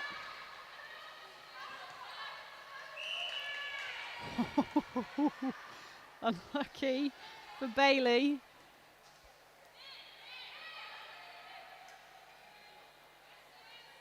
Lovely shot. Oh, and we're seeing a change from Flames.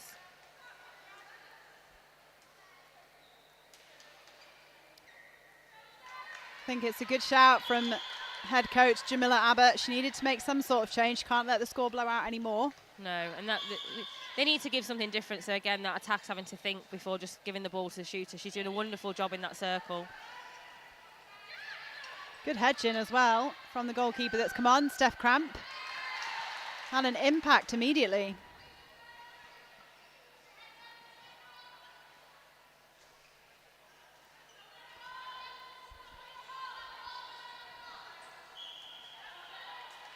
Yeah, they've got the turnover, forced the error. Oh, that's a bit of a coach killer, that one. Basics. Lovely middle drive there.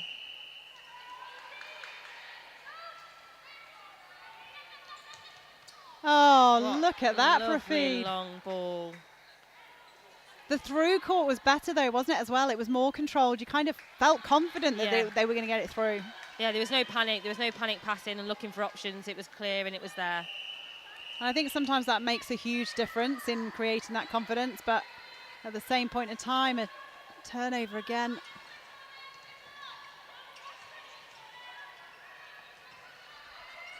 Big swing. Just using the space so well. Power Sparks. Oh, just overcooked it slightly, a little bit. That was really good patience around the circle, though. It really was, but you kind of get the feeling that they've earned the right to make a few errors now and earned the right to sort of let a few balls go. Yeah, absolutely. They're playing with confidence. They're doing everything I'm sure Trish is telling them to do, and they can play with a bit of flair and throw a few just to see what range is and what you can get away with.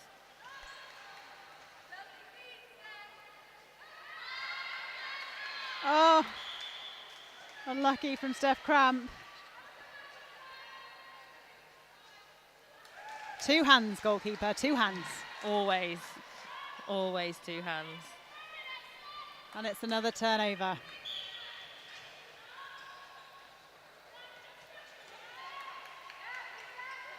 Getting away with a couple of sloppy passes, but that certainly wasn't sloppy. That connect between Holmes and Barty.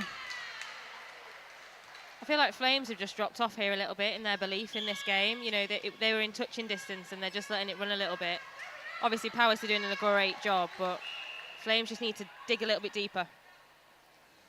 And do you think it's personnel change? Are you surprised by the changes, or do you think, you know what, sometimes you've got to make a change and see what happens? Yeah, I think, you know, when you've got a game like this that's within touching distance and it could go any which way and you're kind of not seeing your players perform as they are, you've got to try things out, you know, and if it doesn't work, it doesn't work, but with no risk, there's no reward, is there?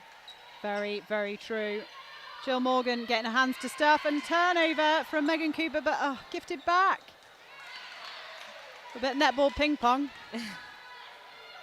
I can see what Chloe Evans was trying to do there, but shooters hadn't read the memo. Turned it over again, though.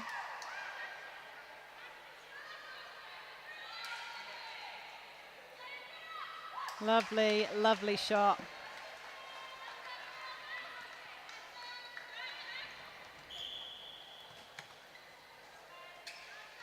Oh, just passing accuracy, not on. Threw it behind her. She did well there to take that ball, step across the front of the defender.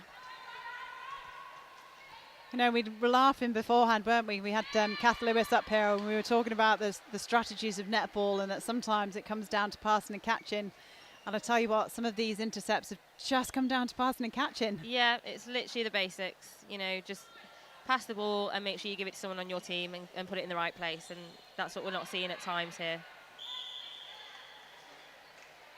Unfortunate there for Birchhurst, just gets a bit too close.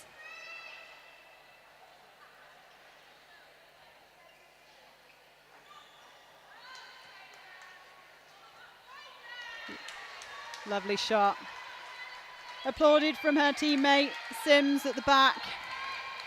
15 seconds, more than enough time to get it where it needs to get to.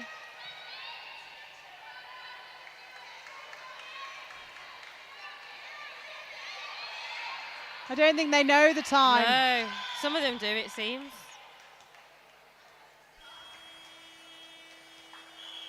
The umpires have to go off the buzzer. It is 31 goals to 20. It's blown out to 11 goals. I mean, the cynic in me says it's not doable. What's your thoughts? The way that Flames are playing at the moment, I'd say I think Powys are going to finish on a high. It's always doable. 5 turnovers it is, you know, if you're dogged in defence and you're relentless and you know, bring yourself up at the moment. For me as a coach with Flames, I'll be telling them to believe in themselves, play with confidence, remember all they've done so far, and let's just bring it. We've got 10 minutes.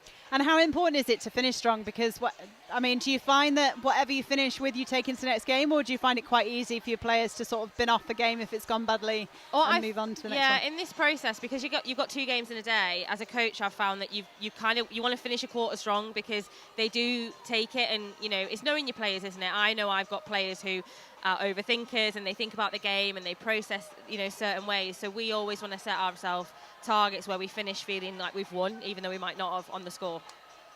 Yeah, and so it'll be interesting now to see what they come back with, City Flames, whether they're coming back with a fight to win it or whether they're coming back with a fight to just tweak some of those margins heading into this final quarter. Paris Sparks, however, must be on an absolute high right now. Absolutely, and, you know, as a coach, I'll keep telling them, just keep going, stick to what you're doing, it's working really nicely. You know, keep possession of the ball, they can't score, all the usuals you tell your little juniors. For Flames, I think I'll probably trying to be pushing to get within 5. You know, you get 2 points, so I'd be pushing for that as a coach. I mean, the flip side as well is, without being harsh, Paris Sparks haven't been really accurate the whole way through. There's been some really sloppy passes. There's been some stunning passes, don't get me wrong. But, I mean, City Flames have gifted this a little bit without sounding too harsh. Yeah, absolutely. The defence have allowed a few of those openings to happen and mistakes to be made, but then still turn in your favour, which, you know, you kind of put your hands to your head as a coach and then it kind of still ends up in your hands and you think, oh, thank God. You know, so it's just picking that up in defence and just shutting some of those things down. Yeah, so Paris Sparks will want to go out firing in this quarter as well. They will want to put this game to bed in the first couple of minutes, I'm sure, so that they can head into their second game of the day with brimming with confidence. But it is all to play for ultimately. As you say, it's 5 turnovers. We know that some of these defenders can come out with 5 turnovers on their own. You can see on your screens now the times of these next games. So Power Sparks do get a bit of a rest. Their next game is at 10 to 6 this evening. They play Coastal Heat, who also are new to the league this year. And as we alluded to before, City Flames take on Northwest Fury at 3:25. So a short turnaround for them. They will want to finish strong. That whistle tells us that the players will be coming back onto court. We will see if everybody has stayed the same or if they've made some changes. Power Sparks have made a couple of changes. Pip Whistle comes back onto the court. She comes onto the goal shooter position. Sorry, she was in the goal attack position. She's moved to the goal shooter position. And Emily Brooks comes back onto the court at goal attack. Oh, lovely feed. Oh, no. That's where, as a coach, you're just like, shoot, go for goal. Thing is, as well, in fairness to Charles, her rebounding is so strong that you'd always want her to go for it, wouldn't you? Because if she doesn't get it in anyway, she's going to get the rebound. Yeah, absolutely.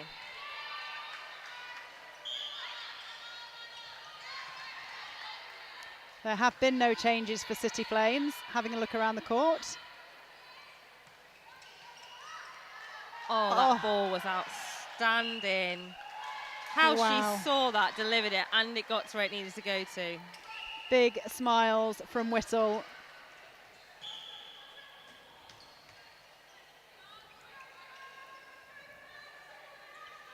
So Bell finds Charles. Step in.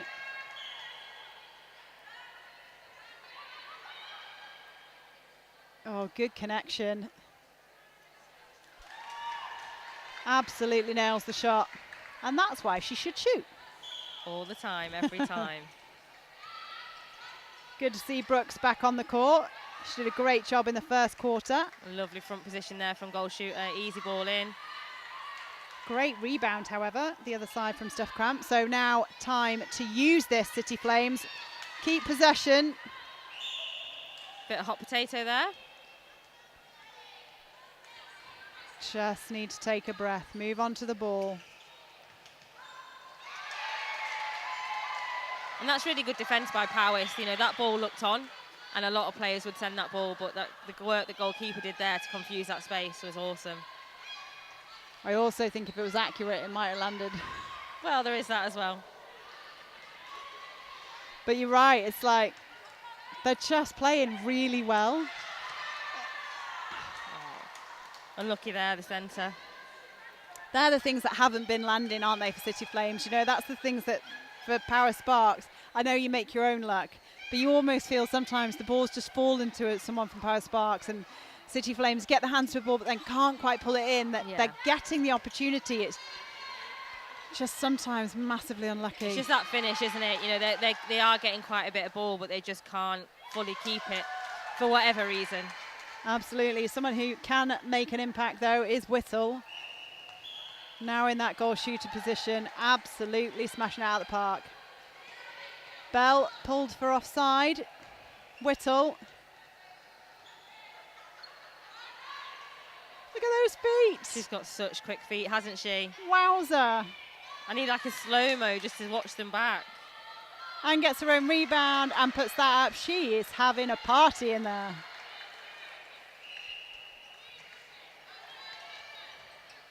Yeah, it's coming into you again.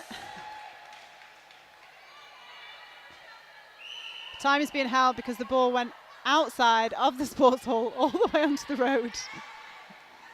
That's all right, we've got a spare one. An opportunity now for Flames. They've just got to get it to goal. Easier said than done. Yeah. Oh. Just decision making again. It's fatigue, isn't it? And that pressure you feel. Yeah, and I think also, you know, she just had eyes for Sarah Bell. Like, open your vision, but that also sometimes happens when you're under pressure. Your eyes are drawn to an experienced player. Absolutely. And you think they're safe. If I throw to them that it's safe, they'll look after it, but it doesn't always work out. Oh, an attacking contact there, bringing the ball into the hands of Steph Cramp. Play to the ball. Keep moving on to it. 2 hands. That's it. Just basics. Come on. Lovely drive. The arms over pressure as well is phenomenal. And because they're a taller team, Powys, it does feel like you've got just a sea of orange above you. This is much more clinical passing, however, from City Flames. There we go. There it is. And that's what they can do, isn't it? Absolutely. When they actually just take their time and they look for it and just keep possession, open up that space, then it's on. So a change here. Megan Cooper goes to the bench. Elise Hayward comes back on to the centre position. And again, a little flurry of beautiful clinical play here from City Flames.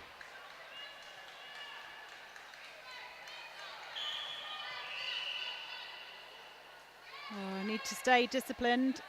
Oh, wing defence didn't like that either, unfortunately. How did that get there? These balls in are lovely. They are, aren't they? Yeah, really nice. To go over a defender's head and just pinpoint it confidently. And the same at the other end. Again, like, where has this been? City Flames now flying through the court with confidence. You can hear them saying, get the ball back. They can turn all of these over and send them all to goal. It is doable. A nice step and go from Hayward. Oh, it came off the goal attack.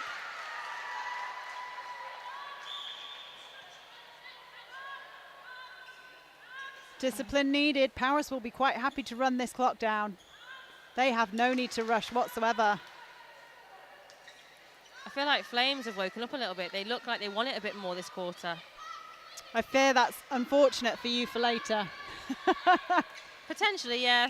Powys have woken them up and they're ready to go now. However, you now know all of the pressure points. I'll just go and see Trish later and say, give me your playbook, it's works.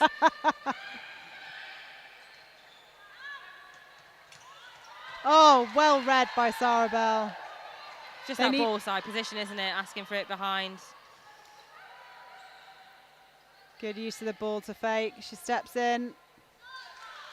Nailed by Charles. 3 minutes to go. They've brought it back to 8.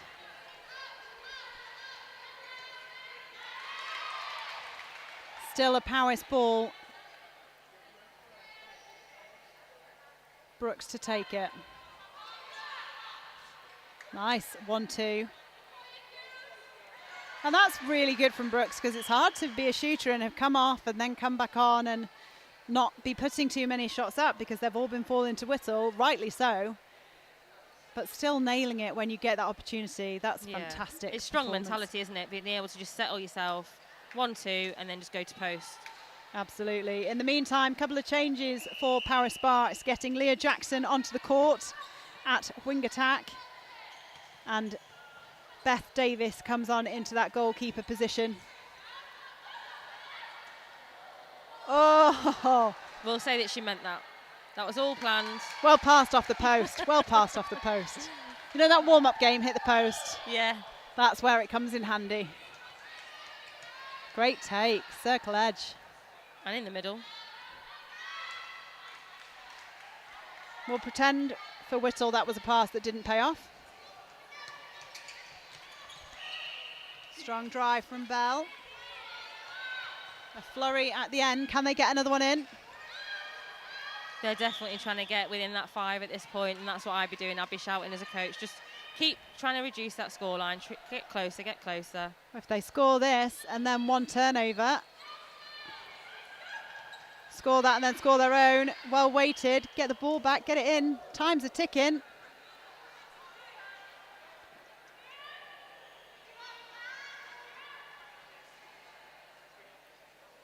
That's the one. Get that ball back to the centre. Their centre as well. I think maybe it's only us that are angsty about the time. Oh, look at that footwork. Charles, great job. Big turnover needed by Flames defence now to get themselves more points on the board. Ooh. Oh, great ball to Whittle. Oh, she takes it that much further away from Flames. The shooting circle for Powys today have been so good in just keeping that ticking over. No matter who's been in there, it's been really good. Just on fire. Again, there's still an opportunity for a big turnover here from Flames to get themselves in the 5. This is it. 25 seconds is a long time, but you have to look after the ball.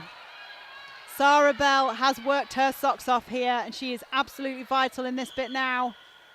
Don't need to rush that shot. No! There's not enough time. Get it back. Come on, quick. Are they aware? You've got to put it up. Oh, she's got It's a contact penalty. call. It's got to Here we go in. Oh, There we go. that brings them within the 5. 36 goals to Powys, 31 for Flame. So just sneaking that point at the end. How intense was that? Intense, but it just shows again that target that they've got in that last quarter. This is what we're aiming for, this is what we're fighting for, and it lifted them all up in Flames, and they've worked really hard that last quarter. And they won that last quarter by 4. So, I mean, Jamila Abbott now must be just having her head in her hands and wondering where that was from the beginning. Yeah, but it gives her something to work on, doesn't it, for our, the game against us later on. She's now got what she wants. She might have a different starting 7. She knows what they can do when they're under the pressure. So, a bit nervous for us later, but it was good. Absolutely. Well, you'll be nervous. For the spectators, it's set to be an amazing game. So whatever you are doing, don't go anywhere. We've got plenty more games coming up for you. So stay exactly where you are. We'll be back shortly.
Croeso nôl, welcome back to this Fleet EV National League here in Cardiff. Well, we've just had an intense game for Power Sparks versus City Flames, with Power Sparks taking their second win of the league, and I'm joined right now by two of their best players. Girls, how do you feel?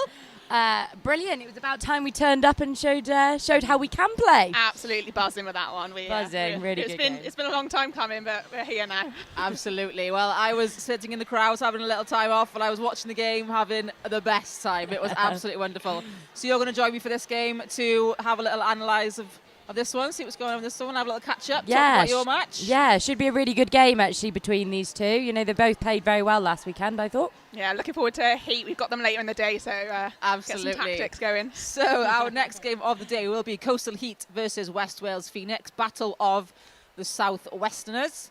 So last year, obviously, Coastal Heat were not a team in this league. They are new this year, but a lot of these players were actually part of the West Wales Phoenix team. So it'll be quite interesting to see if anyone has picked up some hits, tricks on how each other play.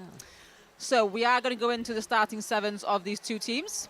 For Coastal Heat, starting sevens are goal shooter Chloe James, goal attack Chloe Evans, wing attack Emily Edwards, centre court Megan Thomas, wing defence Maddie Newton, goal defence Megan Baker-Rees, and goalkeeper is Sarah Langford. Moving on to West Wales Phoenix's team, in goal shooter is Rachel Griffiths, starting in goal attack is Lauren Evans, Ellie J Jones pulls the wing attack bib on, Hayley Lewis Howell captain and centre court position, Jessica Thomas will be in the wing defence, Emma Roberts at goal defence, and Josie Sivak will be playing goalkeeper. This fourth game of the day will be umpired, I believe, by Llynos Jones and Kath Murray. Excited, girls, to pick up some tips for this game? For who you playing next? Is it West Wales or Coastal? We're Heat. Coastal Heat. We played Phoenix the first week, and that was our first win. But I think they've got some different players now, so it'll be interesting to see how this one goes. Yeah. Everyone's bringing out the big guns now for finals weekend. Finals weekend. Just bring out the big guns. Let's go. Absolutely. So Coastal Heat in the purple on the left hand of your screen, and West Wales Phoenix will be in the blue. Top A umpire Becky Scott is just making sure that the net is attached to that post. She is one of the best umpires in the country and nothing gets by her. Making sure that everything is correct. So tell me, what made the difference in that game for you guys? What made you pull it out the bag? Was it your coach? Did they tell us something? What was it? I think it was the fact that everyone came on and did the job that they were asked to do from the coaches. I think last weekend, you know, we didn't put on our best foot forward in any of the games, really. We've obviously got Lizzie back, which is great, from a broken arm. And then we've got two of our club players who have stepped up from our training partners because we've had a couple of injuries in the squad. You had an injury at Abervale, didn't you? Injury at Abervale.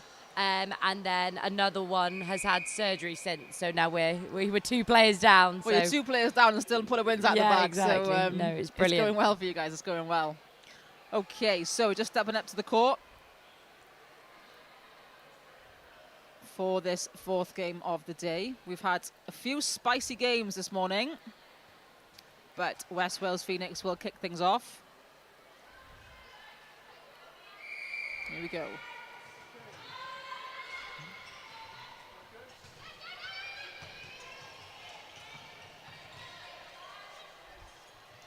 Here goes West Wales Phoenix then with Rachel Griffiths.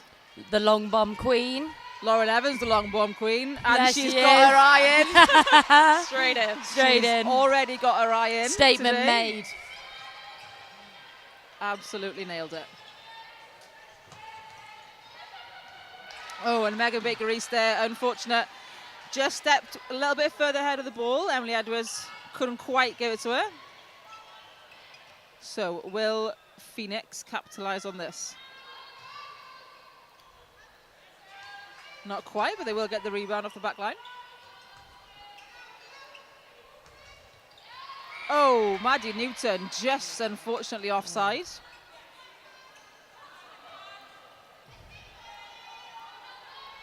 A little tip there from Lauren Evans. But two on the board.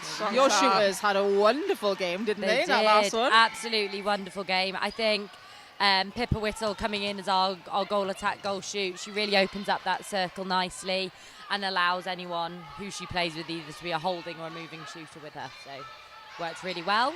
And our shooters today were super easy to feed, which just helps, doesn't it? Yeah, Jazz really held her space. And Jazz she just really stood up held her strong front- today and did a front really hold. impressive performance from her. And you have a lot of versatile players on your team. I feel like everyone kind of moved around a bit. You put your wing defences into wing attacks, backs into goalkeepers. You had your goalkeepers playing goal shooters. It's like, just pick a bib. Yeah. Chuck them up, let's go. Yeah, let's go. Yeah, I think it it's does a great help, though. thing. You just knowing each other's positions and working off it. It's It's good to build, combinations, yeah. combinations we've tried in training, and everyone's worked together at some point. So I think that's key. Absolutely. Well, here against Coastal Heat and Phoenix have taken the lead 3-0. And Coastal Heat haven't even managed to get the ball to their shooters yet, but here goes Chloe Evans. What a great name. Over to the next Chloe James. And There she you has are. no problems putting that ball in the net. Here we They're on go. the scoreboard.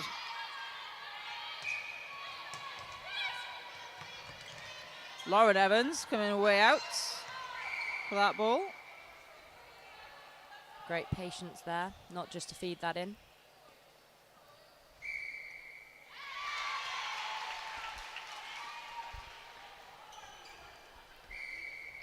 And Phoenix continuing their lead.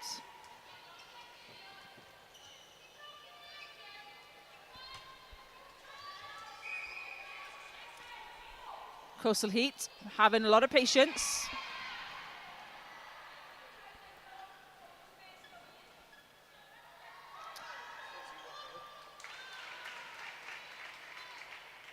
And that's that second goal for Heat, taking the score to 4-2.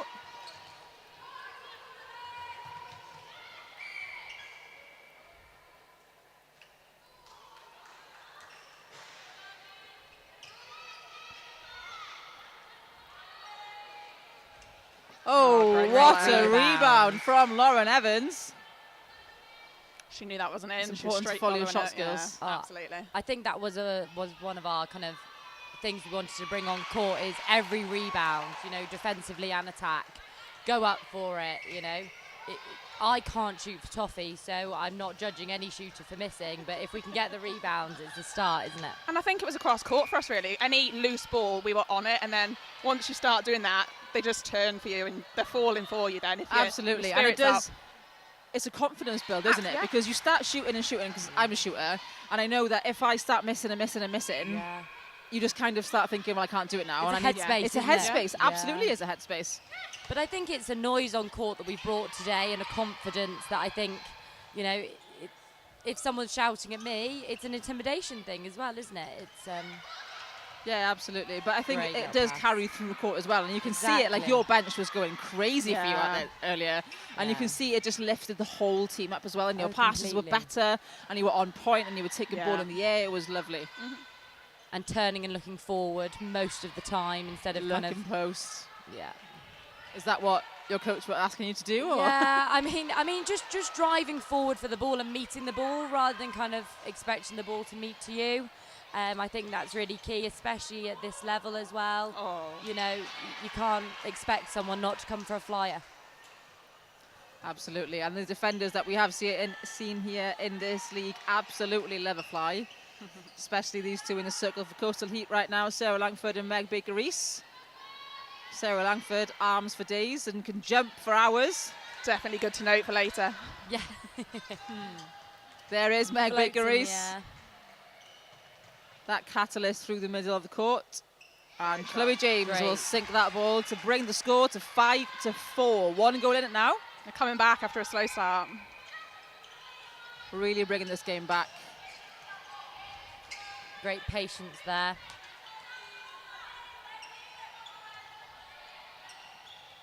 It's something we've seen a lot with a lot of the teams this morning is how every team is really bringing it this weekend and every team has to bring patience, especially we saw it in the first game with Fury and Valley Volcanoes, how Volcanoes were running away with the game and Fury were trying to stop them instead of having their own pace. Exactly. So it's Yeah. nice to see that everyone has patience and moving the ball around because it makes a difference, right? Yeah, I mean, 4 games in a weekend, Oh. that's a lot of netball to play, isn't it? So, if you can try and run as little as possible, then that's the aim of the game, isn't it? Absolutely. Great words from a centre player there. Yeah, from a centre court player. Think as a Don't make shooter. me run anymore. I think as a shooter, that's what I try to do all the time.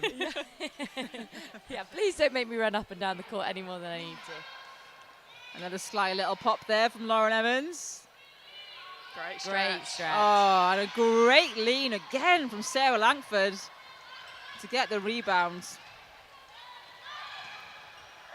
And Chloe Evans really spreading the defence of West Wales Phoenix by running the long run to the back line. It's just the patience then to take it back and not force it in on that first ball. Yeah, just wonderful controlling their triangle game. work. Yeah.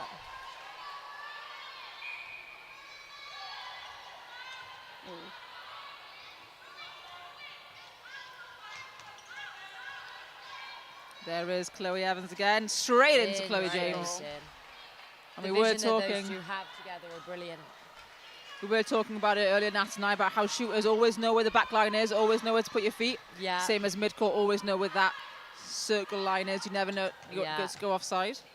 Unless you're a wing defence, I feel like, sadly, us wing defences do overcommit ever so slightly at times. Oh, that's unlucky. That's great play on the wing defence then. Well, Coastal Heat have taken a 1-goal lead over West Wales Phoenix. It is 6-5.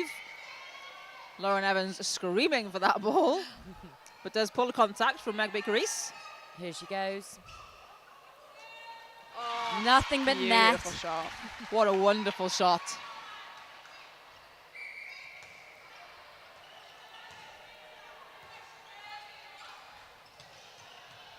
Lovely take from Lewis Howell. Oh, and Lauren Evans gets pulled for jumping into Sarah Langford because she did take her landing space, which is a very good umpire call from Kath Murray. Very experienced Very umpire, good. Catherine Murray.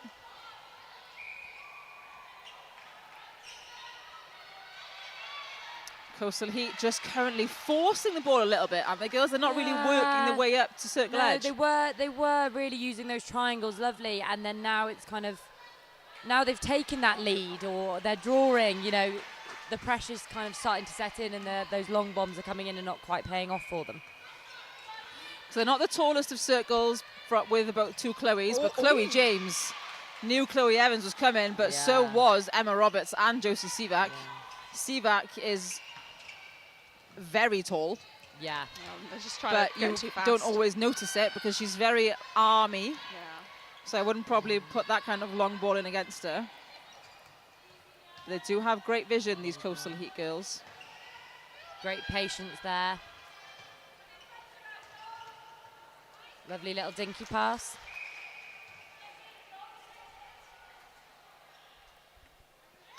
And there is Chloe James again to take the score to 9-6. Or 8-6, my apologies.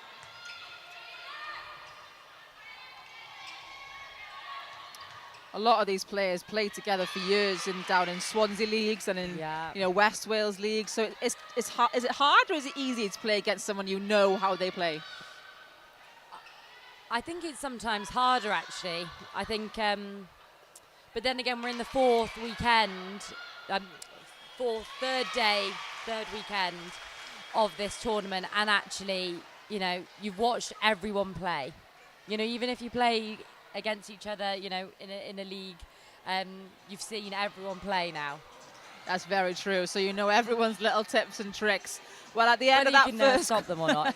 Question. At the end of the first quarter there, between Coastal Heat and West Wales Phoenix, Coastal Heat have taken the lead by 1 goal, playing 8-7. What a start, though. West Wales Phoenix really taking that start, wouldn't they? 4 goals up. Yeah. But what a Goodness. comeback by Coastal Heat. Yeah, I think Phoenix really showed their class there in the first 5 minutes of that game, and just perhaps let it slip defensively.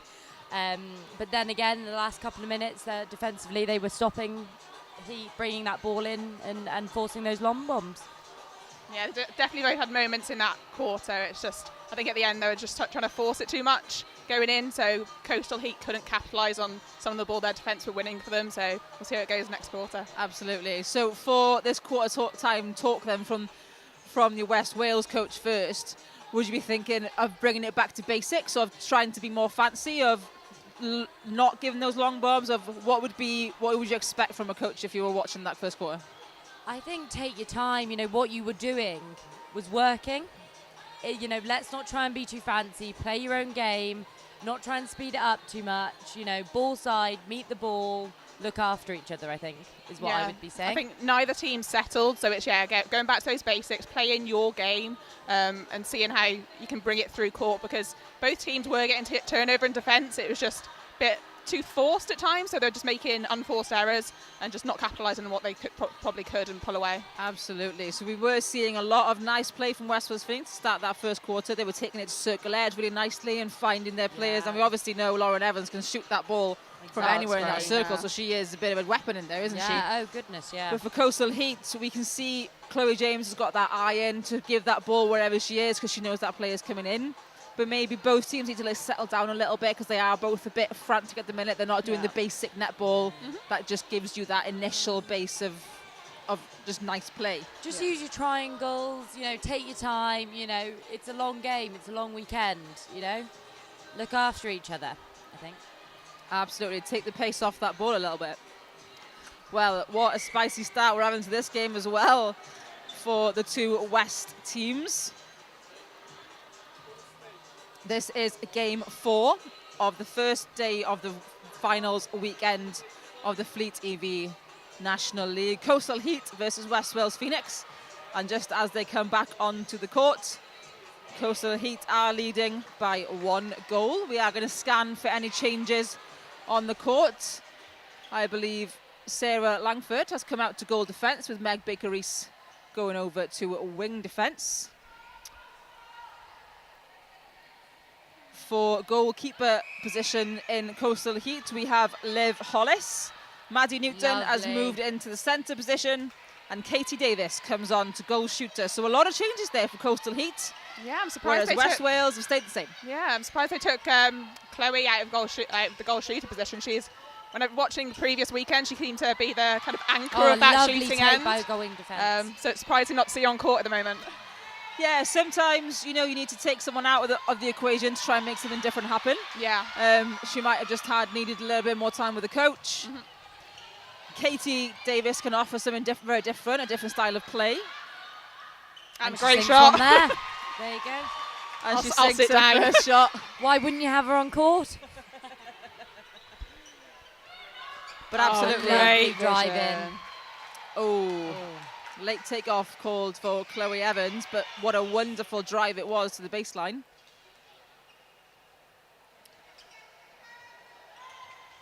Wendy Blethin, the head coach for Coastal Heat, making a number of changes. Oh, wow. There is Maddie Newton. Flying in for that one. Flying in for the interception. Wendy Blethin on her feet in the far corner of your screen, the purple. Isn't one to sit down, Wendy Blethin?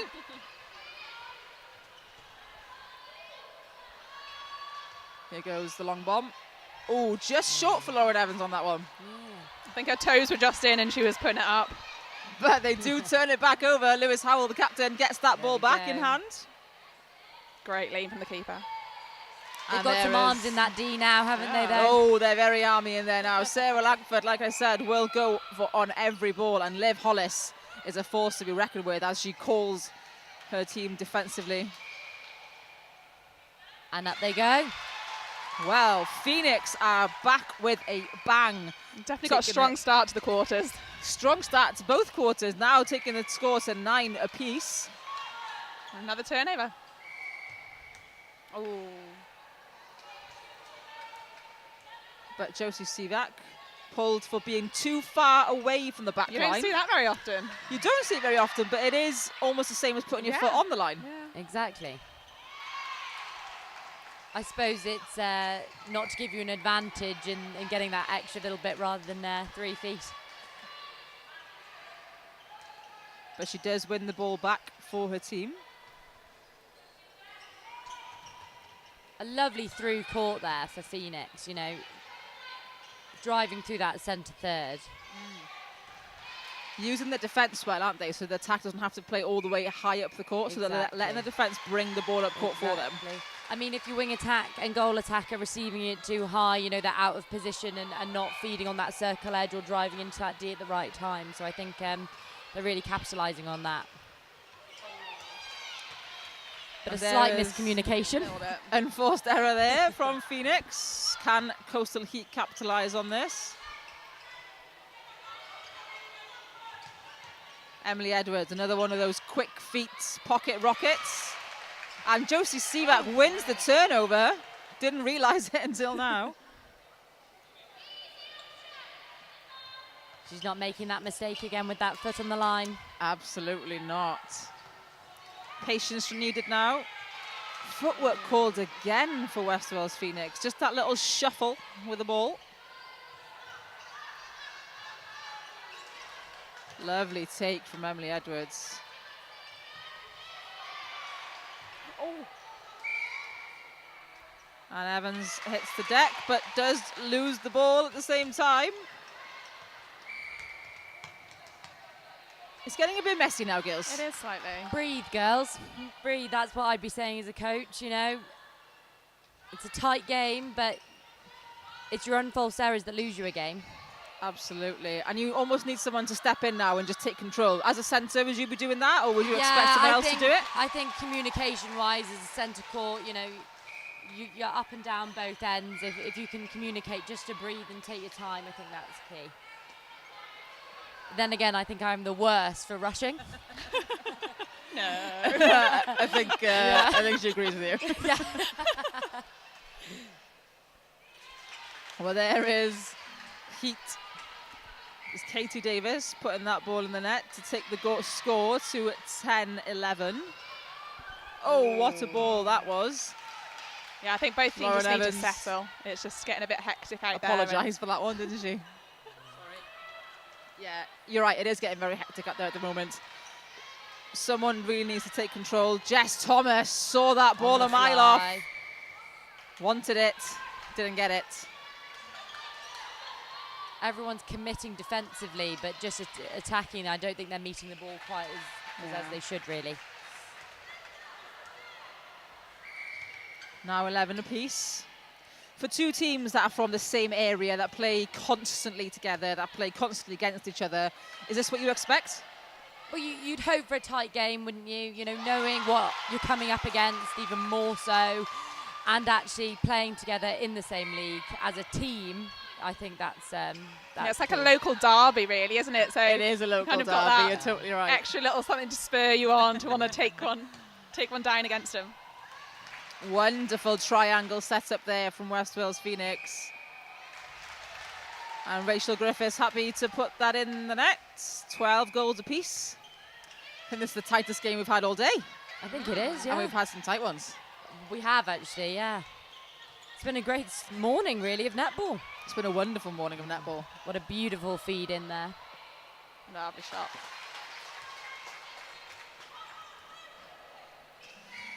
Well, it's 13 goals to 12 to Coastal Heat, and neither team is letting up on any of this. Neck and neck. Lovely feed in there. Oh, And up it both goes. shooting ends, very accurate, aren't they? And So you know, the accurate. feeds are getting better now. So to step up to the next level then for this game as teams, what are we looking at? Are we looking at defensively? Are we looking at through court play? What are we looking at as, what would you be thinking? I think stopping defensively through mid-court, because both teams are bringing it through mid-court so well. If you can stop it before getting it to those long bomb shooters, I think that would be what I'd be trying to do anyway. And it's stopping before you get to circle Yeah. edge, right? Because once you get to circle edge, it's almost impossible to stop that ball coming in. So Exactly. you have to Especially shut it down. Especially now the shooters have got their angles right on their holds and, you know, driving on the baseline.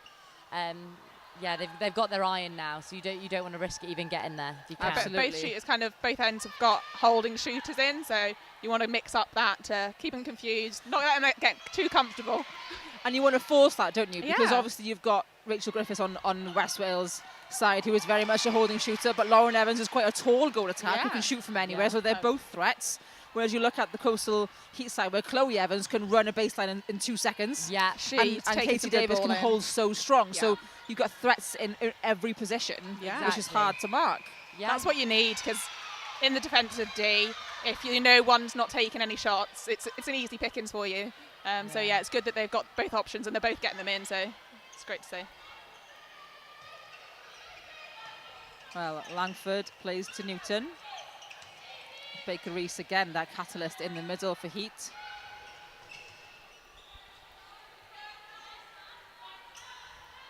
And there is Katie Davis again. Again, no problem for her, and they take the score to 15-13 as Heat did turn over a Phoenix ball. So if they do manage this, they will be 3 goals up. But there might be a commentator's curse. That tends to happen quite often. Not this time. There you go. There goes Katie Davis. And Time is called. And West Wales Phoenix are putting on Is this going to be the change in centre. the calm, perhaps? This might be the change to calm things down for them. On at centre comes Louise Davis, an experienced centre court player, plays Division 1 down in West Wales and Swansea. Has the nicknames of Peach because of the tips. Of Was course. PG Tips. Now it's That's just Peach. brilliant. That's a great nickname to have as a centre court player as well. Not even supposed to get the tips. That's what you want, isn't it, from centre court? All Exactly. the turnovers. Exactly. I think both defending ends are working really hard for both teams. It's just that defensive down court. I think just stopping it getting there. The movement of ball through court for every team is so fast that the work rate at the either end is high, isn't it? Exactly. So the defence are working really hard to turn over that ball, but it's just, I know the attackers are running a lot, but can you pop the arms up in the centre court and try and pressure that a little bit more? Absolutely. Well, at half-time here at game 4 of the day, Coastal Heat lead 17 goals to 14 goals of West Wales Phoenix. So not a massive difference in the score in there. Only 3 goals in it, but Coastal Heat put 9 on the board in comparison to West Wales Phoenix's 7. So only 2 goals of difference, as we can see.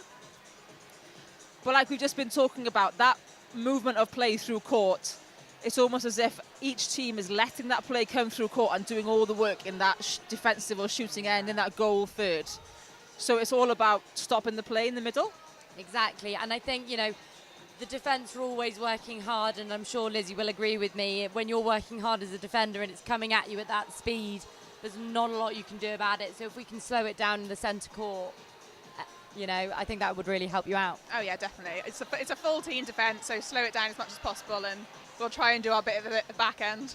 Absolutely, and as much work as you can slow down for those defence, like you were saying, it's much easier to do, because once we hit that circle edge, it's difficult to interject that ball, isn't it? Yeah. But it's about stepping up to that 3-foot guard. It's about using your body and tracking your players and taking out as many players as you can from the game. And I think that's the case for both teams at the minute. Yeah, exactly. But perhaps, they're coming through the centre of the court so well in that middle channel as well. Perhaps pushing them wide and forcing those diagonal balls in rather than landing on the D. And maybe looking for those flies as well, because we're seeing our defensive, both defensive circles are a bit stuck in their areas and playing maybe as more as individuals, not as like a unit. Yeah, and I think some of them are spatial defenders rather than man on, so they should probably be using that to their advantage and kind of maybe not even letting them in the circle if you can get it. Yeah, there was definitely a change in that second quarter. There was less people going for flies that we saw in the first quarter, so there was definitely tactics changing in that one, but we'll see what comes in the next. It was very quarter. tactical, wasn't it? There was a lot of man-on-man play. There was a lot of just sticking to people and not really using your eyes as much to go for those longer balls. So maybe a little bit more of open vision would be good. Yeah, the umpires are definitely having a job controlling some of that. It got quite physical at times, so very physical. A lot of taking it on the body, a lot of putting their bodies into work. But I guess we'll see now if the coaches decide to make any different changes of personnel. Becky Scott is again messing with that post, isn't she? She is relentless. She is not happy with that. If she could lower it a foot, that'd be great. You don't need it after your win, girls, after that last win that you got. Who needs a lower post? Exactly. Make it higher. The shooters will kill me for saying that. Yeah. They are just double checking that everything was all right with that post, because obviously we can't have different posts at different ends. Yeah, exactly. There are standard regulations and rules for the posts. Height, width of the net. But I think what Becky's main issue is that it's quite a wobbly post. Yeah, a bit of movement in it. But she seems to be quite happy with it now until the next quarter maybe. Perhaps it's twisting ever so slightly. Moving around after every ball. Could be the case. Well, just as we wait for these girls to get back onto the court, let's remind you of the next fixtures through the day. Game 5 at 2:15 is Northeast Inferno versus Valley Volcanoes, and you do not want to miss that game. What girls. a game that is going to be. They have not yet met each other on court this season. No. They're going to play today and they're going to play tomorrow. Exactly. So this is kind of a warm-up, let's see what you've got game, you know, make a statement, I think. That will be an incredible match, and I, for one, am very excited to watch that one. Yeah. I think everyone so will be on their edge of their seats. absolutely, there will be a full crowd of people watching that match at 2:15. Then game 6 is Northwest Fury versus City Flames. Another interesting game, especially after your win over City Flames. Yeah. And after Valley Volcanoes' match against Fury this morning, which was also a very close match. Yeah. Fury have brought the heat. Exactly. Fury brought the heat, and City Flames will be looking to redeem themselves, really, won't they? So Absolutely. I think they'll both come with a bit of grit and a bit of determination, wanting to go into playoffs. Definitely will. Game 7 at 16:48 is Southeast Blaze and West Wales Phoenix. And the last game of the day will be Coastal Heat and you guys, Power Sparks. Here we Headline go. act.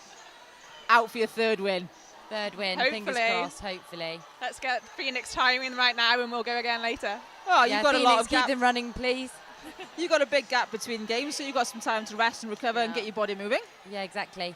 I think luckily we've got a physio on our team, and I can see one of our players getting massage at the moment. So Are you jealous now? yeah, I'm waiting going for down ours. after. There'll be a line across the court. I'll join you after, it's Yeah. fine. Okay, so the girls are taking on back to the court and just scanning for some changes. West Wales Phoenix, I believe, have stayed exactly the same. Oh, great. It's clearly working for them. Just looking for Coastal Heat players. So Liv Hollis, I believe, has stayed in that goalkeeper position. The only changes for them is at wing attack is Megan Thomas, and at centre position is Lydia Grice. Beautiful shot there. Katie Davis, again, so accurate. I think that's what you need from your shooters, you know, confidence in order to pop those balls up when you need them. Megan Thomas happy to recycle that ball, not quite happy with the position of her shooters.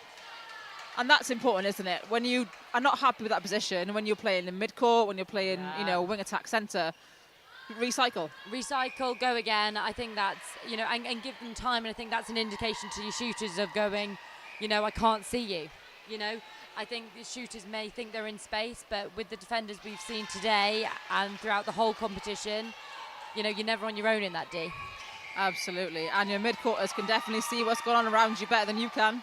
Exactly. So definitely listen to them. So there goes Coastal Heat on another turnover. Chloe Evans.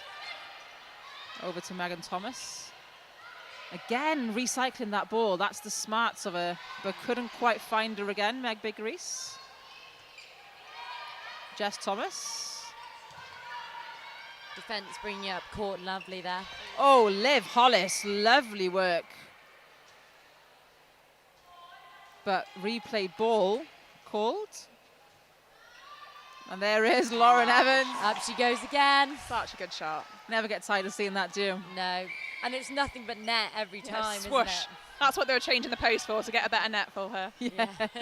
They're just trying to make sure the post is actually working, or is it just Lauren Evans is shooting? Yeah, exactly. Yeah, there's no magnet in the ball. Chloe Evans answers. Takes the score to 20 goals to 15. Breaking called for Lewis Howell. So Phoenix will be able to capitalise this, hopefully. And there she goes again. She does not stop.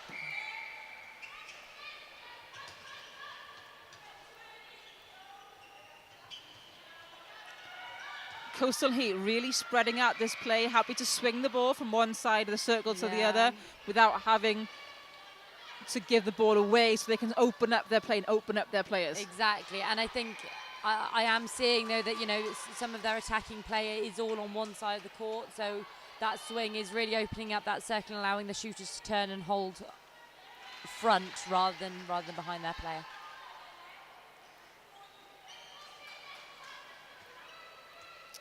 .21 goals, plays 16. Here goes Phoenix.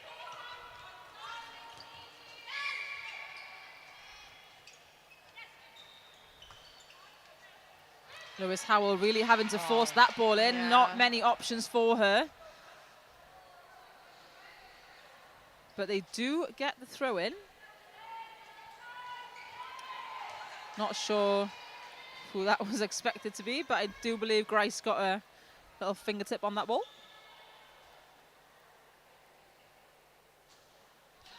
Just checking she's in the D. Yeah.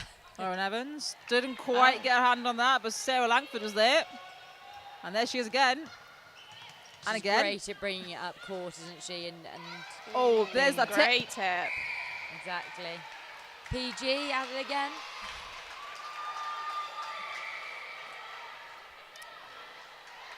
Oh, one umpire overruled by the other due to something happening after the first call. Lauren really calling for that ball then. Lauren Evans playing her socks off, running around for this ball. Oh, and contact call for Rachel Griffiths. It's back and forth, girls. Honestly, That's a see, coach this is killer. the problem as a centre court. You know, you're running backwards and forwards. You're complaining.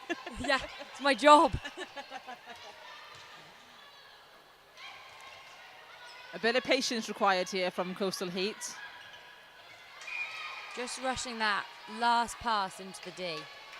Katie Davis, a shooter, maybe moving a little bit too early onto that ball. Maybe could have held her space just a little bit longer to protect it. And I think, you know, perhaps an out and in from Chloe Evans would have worked better, only because, you know, she was doubled there, wasn't she? It's a hard pass. Katie Davis! Absolutely. She's pleased with that one, isn't she? Everyone's pleased with that one. She can't quite believe it herself. She can't quite believe that herself. And the bench go wild. The crowd in here all go wild for that one. She's barely on the court. Tides are turning. Absolutely brilliant play. I think we can make Lizzie, a meme. watch out for the layups in the next game, We please. can make a meme out of her face from that one, can't we? That was incredible. It was almost disbelief and impressed. All at the same time. And Chloe Evans Brilliant. answers They're anything really you can pulling do. away. I can do better. Again, patience required, but 3 seconds called. I would expect from Coastal Heat now a little bit more backup from their defence. They did start bringing it up a lot more through court, didn't they, their defence in the start of the game, but now they're a bit hanging back a bit. Get a bit tired. I think Second half. Yeah, and I think it's perhaps, you know, the timing of their defence coming up as well. Yeah, definitely. But what we're not seeing from either side really is that defensive backup on the transfers line. You're not seeing once that ball hits circle edge, the defense start to back off a little bit. Whereas, where's the option then for the reset? Exactly, and also the positioning on that transverse line. You know, you don't want to be just behind. You want to be kind of in the middle channel if you can, in order to swing it to both sides. Oh, Emma Roberts, she saw that. And that came Katie straight back Davis. to her. There is no missing from her right now, and it's 25 goals to 17. Yeah, she's definitely Emma got her Roberts. confidence up after that, off the back line there. I think I would as well.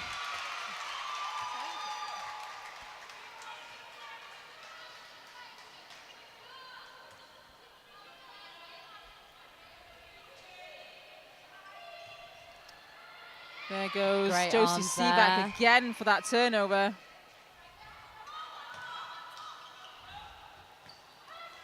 Great defence bringing it up through court there.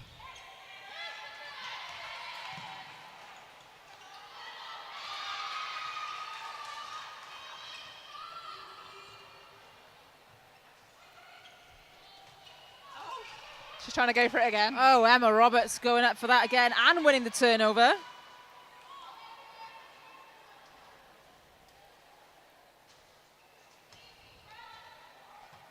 Here come Westville's Phoenix again. They've just got no options coming forward at the minute and trying to force it. That was a bit more patience for them going back, but they are Much struggling. better, Then but they, much better from Jess Thomas coming through court then, wasn't Yeah, it? To support that exactly. and giving the options then to Lewis Howell yeah, and Louise Davis. just a bit more patience than we've seen. And allowing your shooters to actually be in the D. You know, that's what you want, really. That's what you want. You got to keep them at home, aren't you, really? Look after them a little bit. Cradle them in that D. And Kath Murray just wanting to make sure that the bibs are on.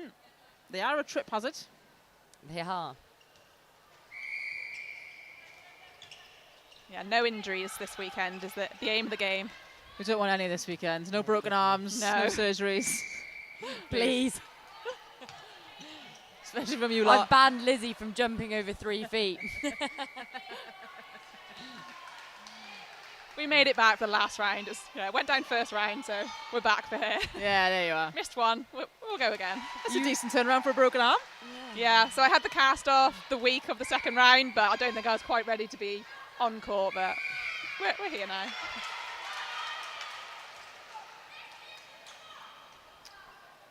Well, here you go, Phoenix again, trying to take that ball, but just tipped by Coastal Heat.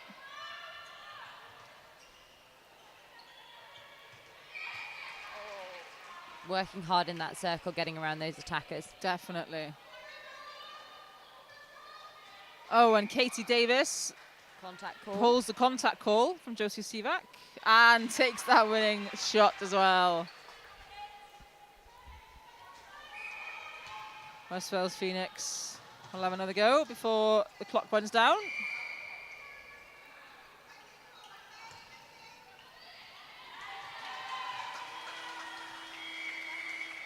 And time. And time on that third quarter. So Coastal Heat 26, West Wales Phoenix 19.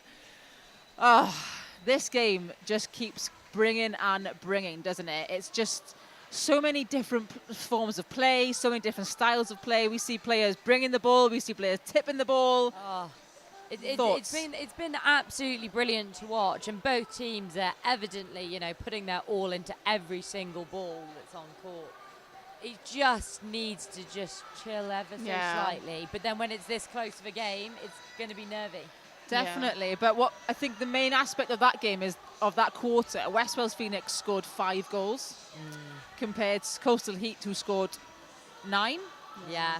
So Coastal that Heat is- were just able to settle a bit better in that one compared to Phoenix, so they have a little bit more of a gap than we saw at half time. And then with the flair or that goal, I think that got everyone up a bit on Everyone their got feet. excited. If you needed a confidence boost, that's the one, isn't it? That's all you need, and the tide's Raise turning. the team, doesn't it? Raise the team, absolutely. I think Phoenix are kind of struggling to feed their shooters ever so slightly because their defence are bringing it up brilliantly. It's just that last third, they're getting a little bit stuck into their shooters. Absolutely. So instead of looking to kind of force that ball in, they need to keep being patient with it, keep moving it around a little bit like Exactly. Coastal Heat are doing. Yeah, Yeah. reset, go again, use those triangles because they've got the shooters in the D to do the job. So let's just And get they've it got to that them. height in there as well, haven't they? So maybe is Rachel Griffiths doing a little bit too much in there because she just still be, standing still, holding her space a bit more instead of Yeah. trying to run so Try much. and do some screens perhaps and rotate that circle ever so slightly just to make it clearer for the feeders. Well, Phoenix haven't changed their 7 apart from one position in the middle since they started. Would you expect to see some more changes from them? Potentially, I think they've got quite a strong starting 7. I mean, I think, for Phoenix, their starting 7 started most games. So they evidently like those combinations. I think perhaps some fresh legs in that attacking third would do them the world of good. especially with all the games that we're talking about that you have over the Exactly. weekend. Yeah. And maybe Laura, is it Lauren, the goal attack? Yes. Dropping back to shooter. Just give her, because she will put it up from anywhere, so it's just allowing her that time to breathe and get bit of her eye break. in and bring the Yeah. ball to her. Because Lewis yeah. Howell can always, she's a great goal attack. She can, Exactly. we've seen it in centre and wing attack and goal attack, and we've seen it Yeah. all over the court. So but versatile. yeah, very versatile. But they do have a range of players that they can pull in from anywhere. But they do also have quite a depth in centre court as well. So I guess we'll see what Yeah. Helen Thomas and Wendy Lewis, head coaches for West Wales Phoenix, feel like doing. As they come back onto the court, Catherine Murray will bring the ball over. Coastal Heat have made changes of their own. Chloe Evans has taken... No, she's not. Chloe Evans is still on court, but Chloe James has also come back on court. Chloe James is back in that goal shooter position. You mentioned that you were a bit shocked to see her off the court, but were they maybe resting There we her? go. Or She's back, Yeah. Let's see how it goes. we've Yeah. got Saving her for later, perhaps. Hopefully not. maybe, yeah, absolutely, because they're going against you lot. Exactly. Liv Hollis has come out to goal defence, and Sarah Langford is having a little bit of a break and put back into goalkeeper. Yeah. Maddie Newton in that wing defence. And West Wales Phoenix have decided to keep their 7 the same.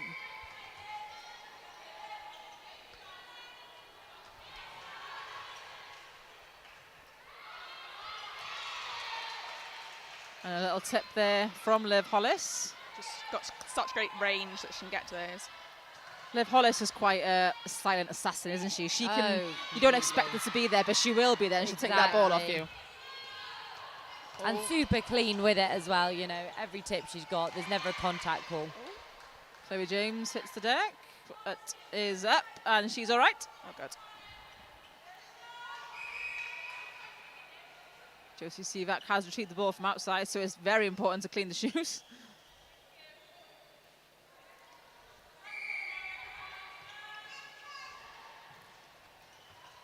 Here you go, Phoenix. A long ball over from Roberts to Thomas, but is called for replay. Come the new rules, I think she would have been okay with that one, but I not think quite so yet. as well, but Linos Jones, the umpire, deemed her to be in control of the ball on that first catch. Maybe wasn't in control of her feet, though. No.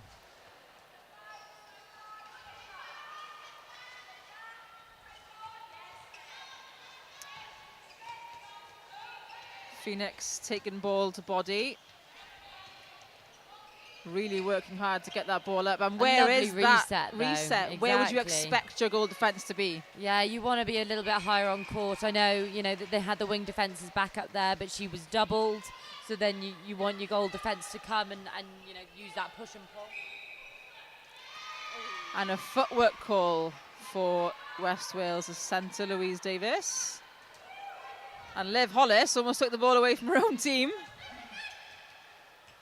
Maddie Newton has great elevation, doesn't she, in her jump for a small thing. Honestly, Up she and she goes. floats. She stays there for a long time somehow. I haven't quite mastered that yet. Just hang your body in the Yeah. air. It's here now, and it's the patience And Lauren Evans has decided to stay behind her shooter instead of going for a little pop. Obviously more comfortable in that shooting range. I don't think she was quite prepared for the ball to come at her at that height, though.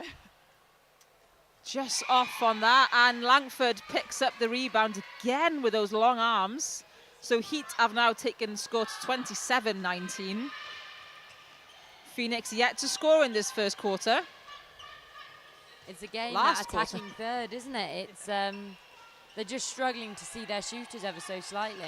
The ball Oh, a moves lovely so tip quickly, there. doesn't it, through court, and you get to attacking third, and both defensive ends are working so hard. Yeah. It's gone a bit hectic again from both sides. There's turnover across the court, so Coastal Heat have kind of lost their composure a little bit and need to settle down again. And as defensive players on occasions, how what is it like when a shooter doesn't really get the ball in the net, or they can't really get into there and you've just turned the ball over? Yeah, I mean, it's quite disheartening, but also I can't shoot, so I'm not going to judge them. But as long as they go for every rebound, I Very don't mind. diplomatic of you, Chloe. Well done. It's when I'm dying and they're saying, Chloe, you're very quiet this game. He's like, yes, I'm very tired this game. Oh. Well, Lydia Grice saw the space Chloe Evans wanted, but couldn't quite place the ball there. So Phoenix will go again. Louise Davis coming up high for that ball, and Jess Thomas now will bring it down court. Now here, recycle and go. And a sneaky little bounce pass for Lauren Evans for a little 1-2, but just outran her feet.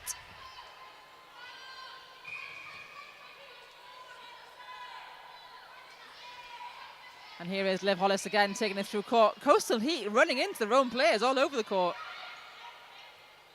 Chloe James wanting to give that back, but couldn't quite get there.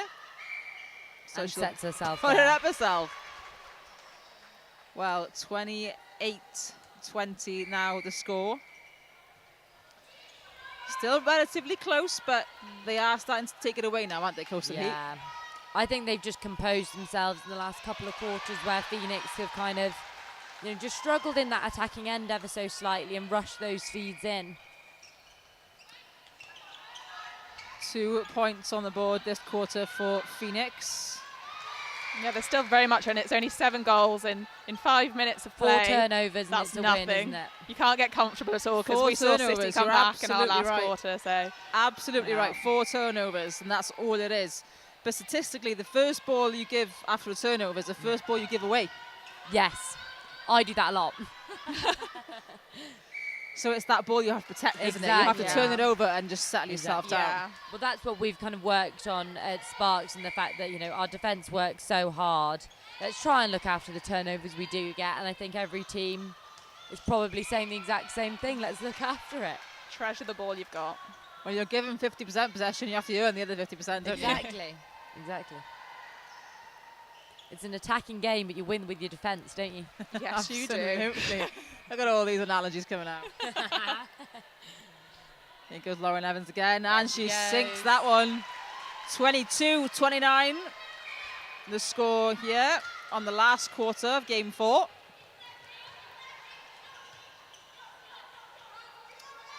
But Chloe James will answer. And up she goes. Bit more fluidity in Coastal Heat's play on this quarter. Phoenix playing a little bit static at the moment, taking the ball standing still. All running into the same space ever so slightly. And up she goes. Oh, Beautiful Rachel shot. Griffiths for that shot. Lovely work. Still 7 in it. 3 minutes. What a beautiful take there. On the board. But Chloe James is not letting up. Time called for Coastal Heat's wing attack, and Emily Edwards comes onto the court with those fast feet and faster hands.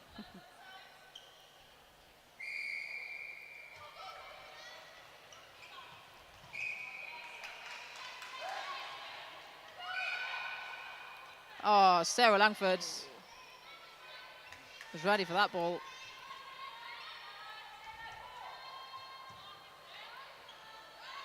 Not quite on there for Lauren Evans. And she seems a bit disheartened with herself. Yeah, I think when you're so consistent with every other game, I think, everyone's heads can drop ever so slightly, can't they? So I think, get slightly close to that post if you can, and sink some easy balls. Easy balls.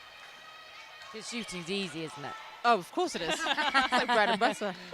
As easy as a centre pass.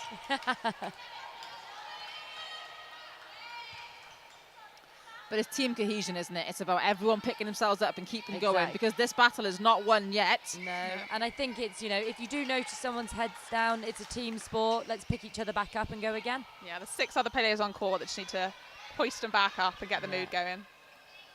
And Lauren Evans is working very hard to get it through to her shooter. She is doing a lot of ball work to get the ball through court, isn't she? Yeah.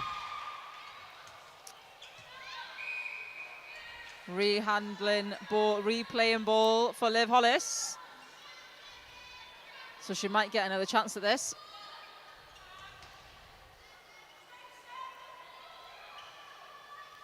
Rachel Griffiths now with a long bomb. Lovely. She can't quite believe that one, but the bench love it. Yeah, see if one shooter drops a little bit, the other one's there to bring it straight back. Absolutely. And there is Emily Edwards and Chloe James's quick hands.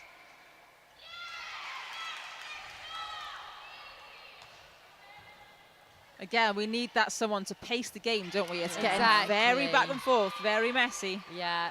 And with another game this afternoon, you know, it gets tiring awfully quickly. Awfully quickly.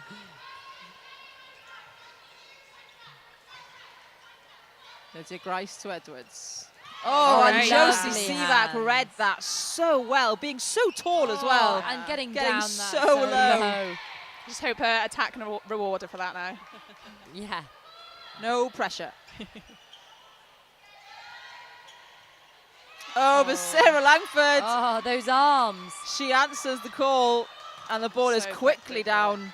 Oh, and to again. Josie Sivak again. Oh, and Emma brilliant. Roberts this time. That's a great take. Battle really of the need to reward the defences. defence. Oh, what a final few minutes of this game. Game 4. Coastal Heat versus West Wales Phoenix. Final score 32-24. Girls, final comments from you on that game. I mean, the defence really shone through on that game. I know there were some great long bombs and a lovely layup, but I think the defence really worked hard that game. Yeah, I think it's a great game. I think it was so tight to start, but I think both teams have got stuff they can take away from that. They neither really settled fully in that, and they've got unforced errors that they can build on moving into their games this afternoon. Absolutely. Well, things for both coaches to take home for that one for their next game this afternoon, but what a game it was. We will be back with you for the next game of the day, 2:15. Northeast Inferno play Valley Volcanoes, and like we said, do not miss Here we this go. game.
Croeso nôl, welcome back to the afternoon here at the Fleet EV National League. It is day one of the finals weekend and we are on game 5. It is Valleys Volcanoes versus Northeast Inferno. It's the one, it's the big one. They have not faced each other yet during this season and wow, are we excited. Nat Pepperell is back with me after having a little break.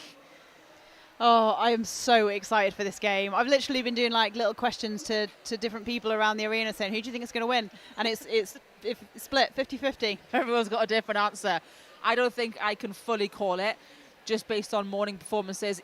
Each team plays so differently, don't they? Both teams have different styles of play. Yeah, absolutely. And like we talked about, this defensive unit of Valley Volcanoes is ridiculously good. When they started that first game against Northwest Fury, you know, the first quarter when they played in that unit that they're starting with, which we'll come on to, 2 goals, that's all they let in. 10 minutes of play, 2 goals they let in. That's ridiculous. And it's insane. It's unheard of. Obviously, we have got some previous Welsh feathers in that setup for Valley Volcanoes, but we also have some previous feathers in Northeast Inferno. Yeah. So it's very balanced. Yeah, and Northeast Inferno, again, like we talked about, their attack is almost quite balanced, I say. Like their attack versus, like I'd say that's the strongest side for Northeast Inferno, in my opinion, is their attacking end, and the defensive end for Valley Volcanoes is their strongest. Don't get me wrong, they're ridiculously strong, both teams all over the court, but if I had to say which end was strongest, so it's fantastic that they're both matched, and it's just whether that speed and that passing of Northeast Inferno is enough to get through. Absolutely. So let's get on to these starting 7s then. West Valley Volcanoes, we have Georgia Jenkins at goal shooter, Kerish Reynolds back into goal attack, Catherine Titley at wing attack, Nick Cook, player coach in at centre, Sammy Joe, wing defence, her sister Steph Perry in at goal defence, and Tish Kidner is in at goalkeeper. Like we said, that incredible double act in that defensive circle for North.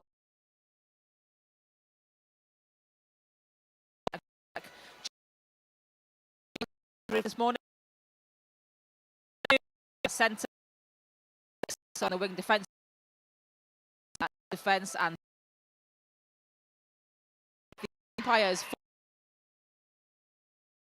will be the Matt May as well.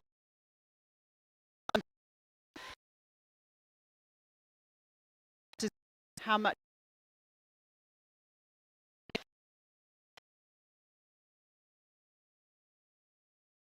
and if they a chance of so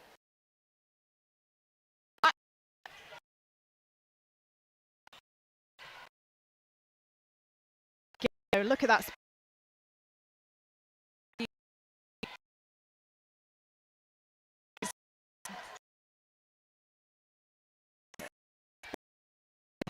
I'm really